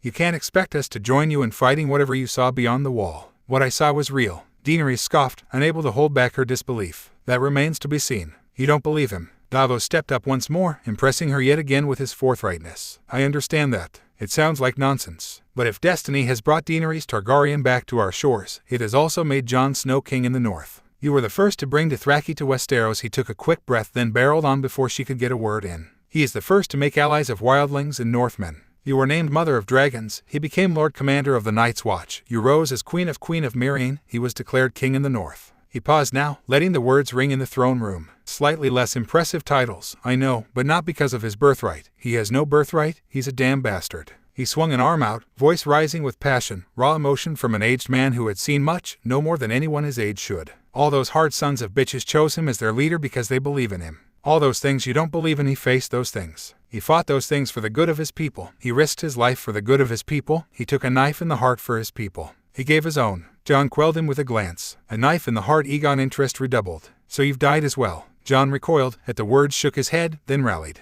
Daenerys eyed him speculatively. Listen to yourselves. Davos heaved a sigh. If we don't put aside our enmities and band together, we will die. And then it doesn't matter whose skeleton sits on the Iron Throne. If it doesn't matter, then you might as well kneel. Tyrion came to her defense, ever the middleman. Swear your allegiance to Queen Daenerys and King Aegon, help them defeat my sister, and together our armies will protect the north. There's no time for that. Jon remained damnably stubborn, much to her ire. There's no time for any of this while we stand here debating. It takes no time to bend the knee. For all their mounting tempers, Tyrion tried one last time with all the courage of a giant. Pledge your sword to her cause, then. And why in the seven hells would I do that? Jon recoiled as though the very implication of it all stung him. I mean no offense, your graces, but I don't know you. Either of you. He looked between her and Aegon as one might perfect strangers, which to be fair, they were. As far as I can tell, your claim to the throne rests entirely on your father's name, and my own father fought to overthrow the Mad King. The lords of the North place their trust in me to lead them, and I will continue to do so, as well as I can, for as long as I can. Oh, this Jon Snow was good. Very good indeed. Such a shame he was her enemy. That's fair. She granted him a grave nod.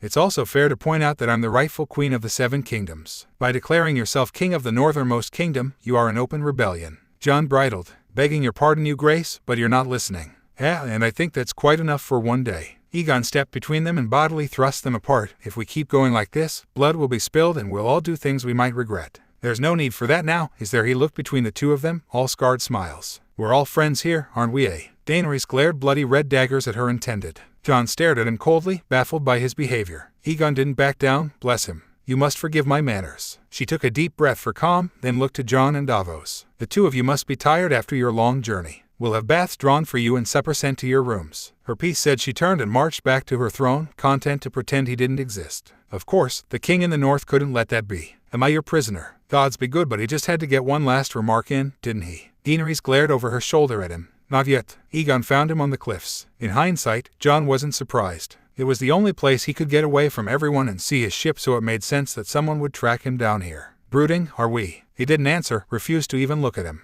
That didn't stop Aegon. Not in the least, no, not by a mile. You're doing a very good job of it, the prince jibed, standing by his side. You've got the whole dark and summer look going for you. Almost reminds me of an old friend. You would have liked him, I think. You could both be dark and broody together. Would he never stop talking? You know, his name was Sasuke. Jon's temper sparked and he rounded on him. Why am I a prisoner here? You're not a prisoner. The prince swept a hand out across the cliffs. You're free to walk the castle, the yard, the beaches, wherever you want really. Except my ship. He looked to the moored galleon so close, yet so far away. I can't leave. No, you can't. Her intended smiled at him. But there's a reason for that. If we let you leave now, we'd never have a chance to make a proper alliance. He nearly guffawed outright. And you think there's a chance for that after what you just heard? You laid a lot at Dany's feet. You can't expect her to just blindly accept it straight away. He clapped him on the back. Don't worry about her. She'll come around once she's finished sulking. This is what she does. After all, she protects people from monsters. It's why she crossed the narrow sea, you see. His good eye winked at him jovially. Because, sometimes, you need a monster to fight a monster. Jon frowned at him.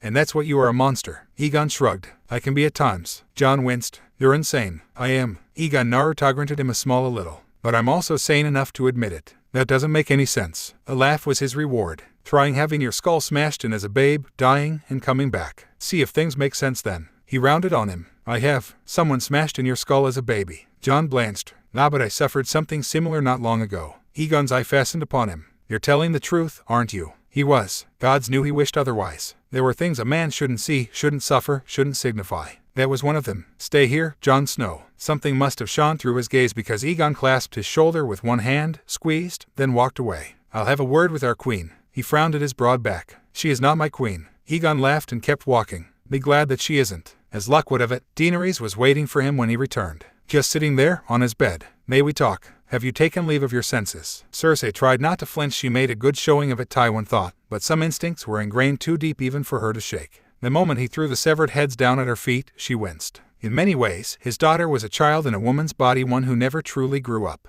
He'd oft despaired of her ghastly behavior in the past, but never like this. Never to this extent. 3 heads they were, fresh from the gallows. The Mad Queen regarded the gaping faces at her shoes with a blank expression. They were insurrectionists, pandering fools who spoke of the Dragon Queen and rebelled against the crown. Tywin's cane clicked down. They were boys, harmless servants indulging in a bit of gossip.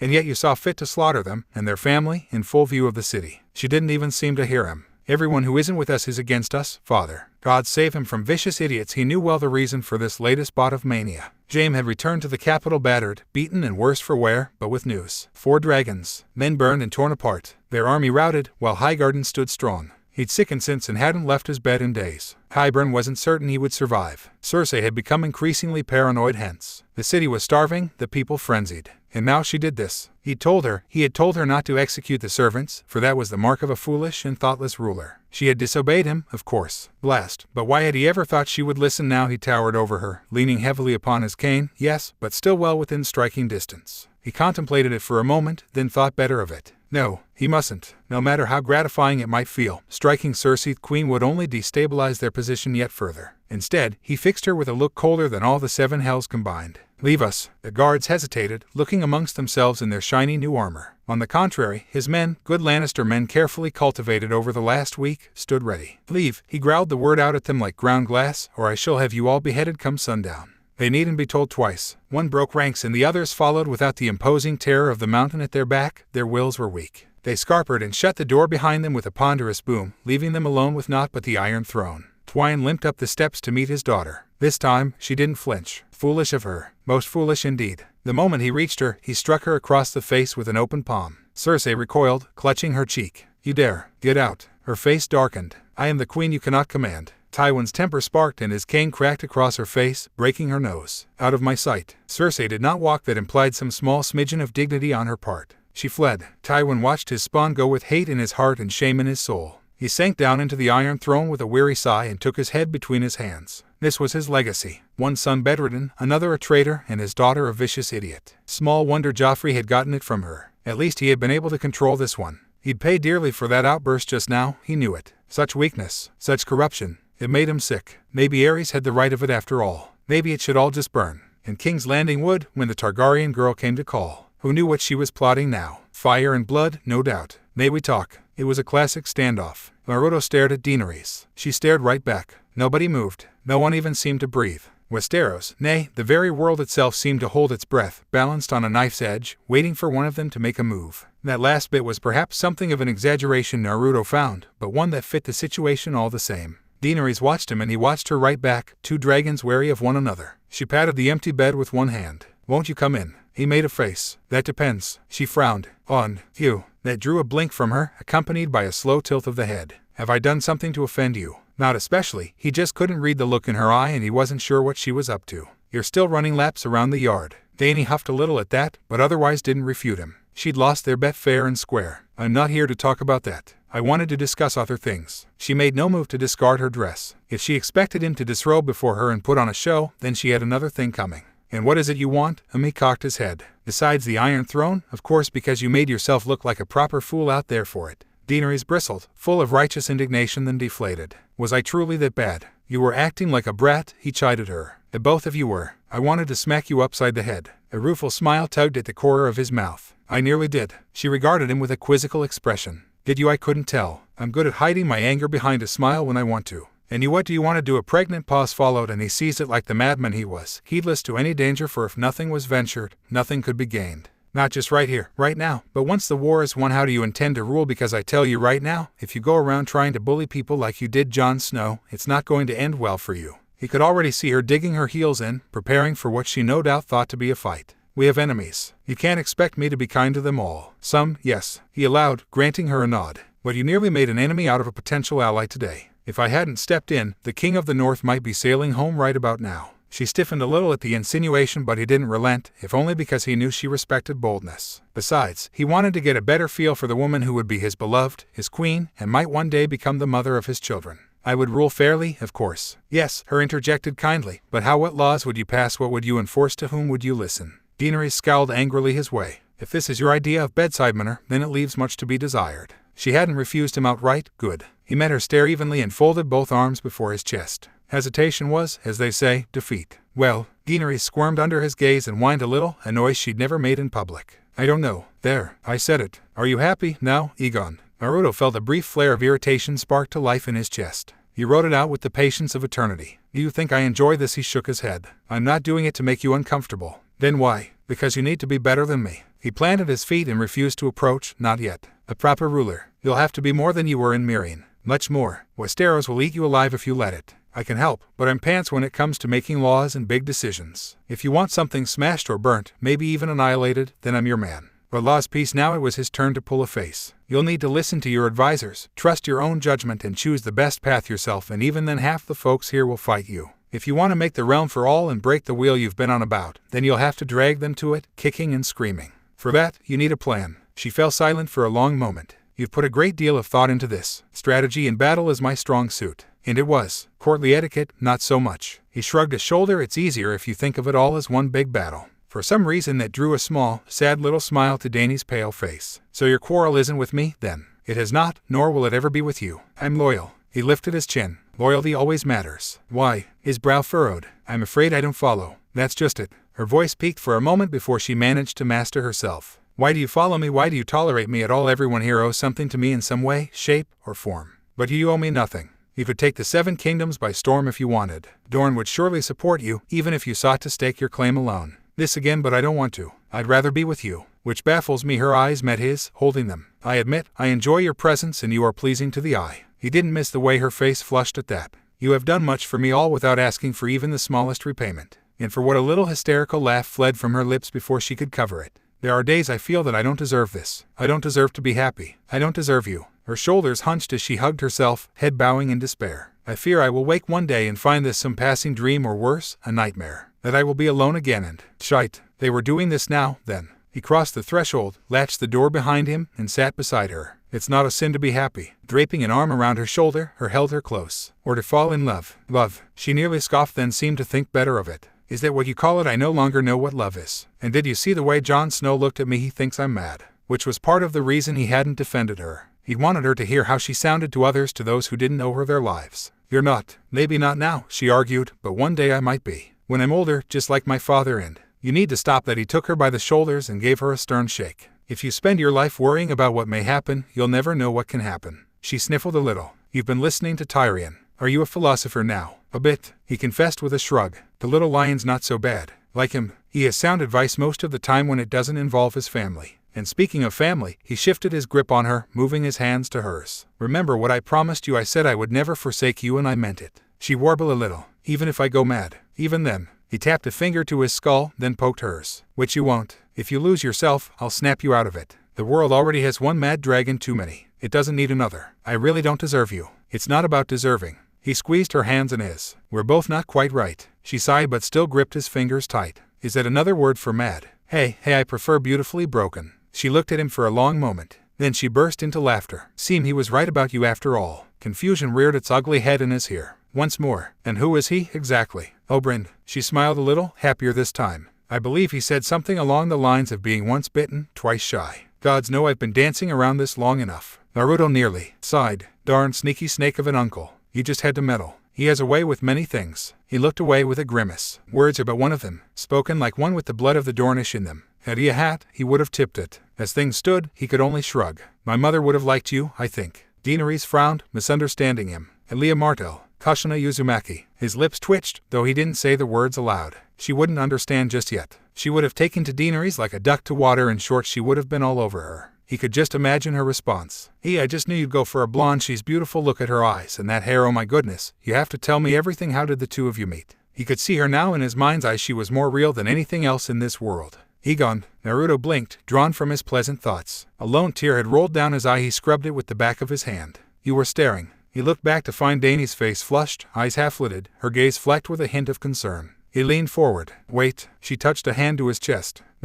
She faltered for a moment. I want children. Was that all? All right. His head bobbed. How many? As many as we can have. One couldn't miss the longing in her voice. She clearly wanted to make up for the family she'd never truly had, and he didn't begrudge her that. Whatever our firstborn may be, boy or girl, they will have equal rights. If our firstborn is a girl, then she shall be queen of the 7 kingdoms, and to hell with that the lords and ladies of Westeros think. Rhaenyra for our first girl and Daemon for our first boy. Her gaze met his, blazing with intent. I won't budge on this. There was a weight to those names. History had not been kind to either. Even so, he didn't have the heart to say no to her. All right, good. Tension fled from her face, replaced by a searing heat he recognized all too well. I don't want to say anything else about the future right now. Her hand came up to cup his cheek. I'd rather dwell here, in the present, with you. Her hands reached down, fingers curling against his. She leaned up, tilted her head and kissed him. Be with me. Naruto shivered a little despite himself, the pleasant sort of shiver one feels when the object of their desire is finally within arm's reach. He wanted to be with her, too. Ravish her, drag her down and drive all those awful doubts out of her head. But he wouldn't do that unless she wanted him to. Daenerys kissed him again. Be with me, she whispered once more, as I want to be with you. Her words were the spark, igniting an inferno. They collided. There was no other word for it. His lips sought hers hungrily as she did his, their breaths coming in little gasps as they closed the distance between them. Their hands fumbled for purchase and failed to find it beneath their thick outfits. She made an annoyed noise and pulled him closer, dragging his face down to hers. He had absolutely no idea how to remove her clothes properly, too many layers, so he didn't bother. She had many more outfits like this, losing one wouldn't be remiss. It would be their first time, not being intimate, but being together. They were neither of them virgins. They knew what they wanted, and with whom they wanted it to be. They'd been dancing around it for days now, no longer. She tore at his clothes, even as he did the same unto her own. Layer by layer they undressed one another until they finally found what they sought. Her nimble fingers peeled his tunic away while his palms found her bare back and drew down her dress to caress her bottom. She tugged off his trousers with one hand and freed her hair from its braid with the other. Pale tresses tickled his nose and he found himself smiling as she climbed atop him. The gesture bespoke of domination, but he wasn't about to let her have her way, not completely. Her lips met his again, pressing hard enough to bruise. He returned her affection tenfold as his palms settled on her flank and squeezed, drawing a pleased noise from the mother of dragons as she laid her hands across the scarred plane of his chest. Not content with that, he reached up to caress her breasts, not roughly as a fumbling fledgling might, but gently, light teasing touches that had her gasping, emboldened by his behavior. She planted herself right atop him in his lap, then spread her legs on either side of his hips, all but straddling him. There was a dark hunger in her eyes now, an itch demanding to be scratched, a carnal need tamped down for far, far too long. Then she began to move. Oh yes, Daenerys Targaryen knew what she was doing, exactly what she was doing, precisely what she was going. Her bright eyes met his, half-lidded in wild triumph, lips parted in the most wordless of sighs as she ground herself against him. Someone had taught her and taught her well. Each movement of her hips was designed to distract as much delight, every act dragged out to maximize their pleasure. His hand settled against her hips as she rode him, as her body pressed into his. Naruto was a generous lover. He let her have her fun. Once, twice, thrice now. 3 times he allowed Daenerys her way. Then he surged up, grabbed her and pivoted, rolling her onto the bed with such force that she audibly gasped. She gazed up at him, somewhat surprised, breasts pushing up against his chest, nipples hard and terribly aroused. This close he could feel her heart hammering against his, feel her every frantic breath on his face as she gazed deeply into his eyes. She tried to say something, he knew what, but the words failed her. That was all right. He could be patient. Lust was one thing, but love took time. Here and now he was content to hold her here, pin her down, stroke her face with one hand until she calmed down. From there, she linked her hands behind his neck and pulled him closer, until she locked her legs around his waist, urging him on. Well, that was all the encouragement he needed now, wasn't it? Don't you stop, she gasped up at him. I'll never forgive you if you stop now. No more words were needed after that display, nor, for that matter, were any given. Naruto dove down to kiss Daenerys anew, and together, their world descended into a carnal haze. I wouldn't do that, were I you. Tyranny paused before the door, fist raised, just shy of knocking. Do what? He looked to the speaker with a bemused sigh. I have news for our queen. That may be. Oberyn regarded him with a smirk from where he leaned against the wall. But I expect she won't want to hear it. And why is that? A look of scintillating sardonic amusement flashed across the older man's face. She is in talks with our dear prince. Whatever they're discussing, I'm sure they'll want to hear this. Your own Greyjoy has been sighted on the coast. A low moan reverberated through the door. It belonged to their queen. But that would mean oh dear. Tyrion blanched. Bugger, you should be happy, Lannister. Oberyn planted a hand on high shoulder and steered him away. We'll soon have little dragons running about once more, with no lions to chase them, nor mountains to fall upon them. He had a telltale gleam in his eyes now, one that spoke for itself. Today is a day for celebration, wouldn't you agree? Not exactly the words he'd use. Oberyn's words sounded like a promise as much as a threat, a warning of the future. You cannot keep them apart now, he left the words unspoken. It is much too late for that. Tyrion grimaced at the implicit reminder, yet let himself be steered away nevertheless. Lovely. Now, then, Oberyn drawled as they traipsed away, tell me of this wayward Kraken you saw. I'm sure we can prepare a surprise for him. Okay, sadly the chapter is over. And if you enjoyed, just leave a like, and subscribe with post notification, so when the next chapter is ready, you will be notified. Okay, see you in the next video. Bye.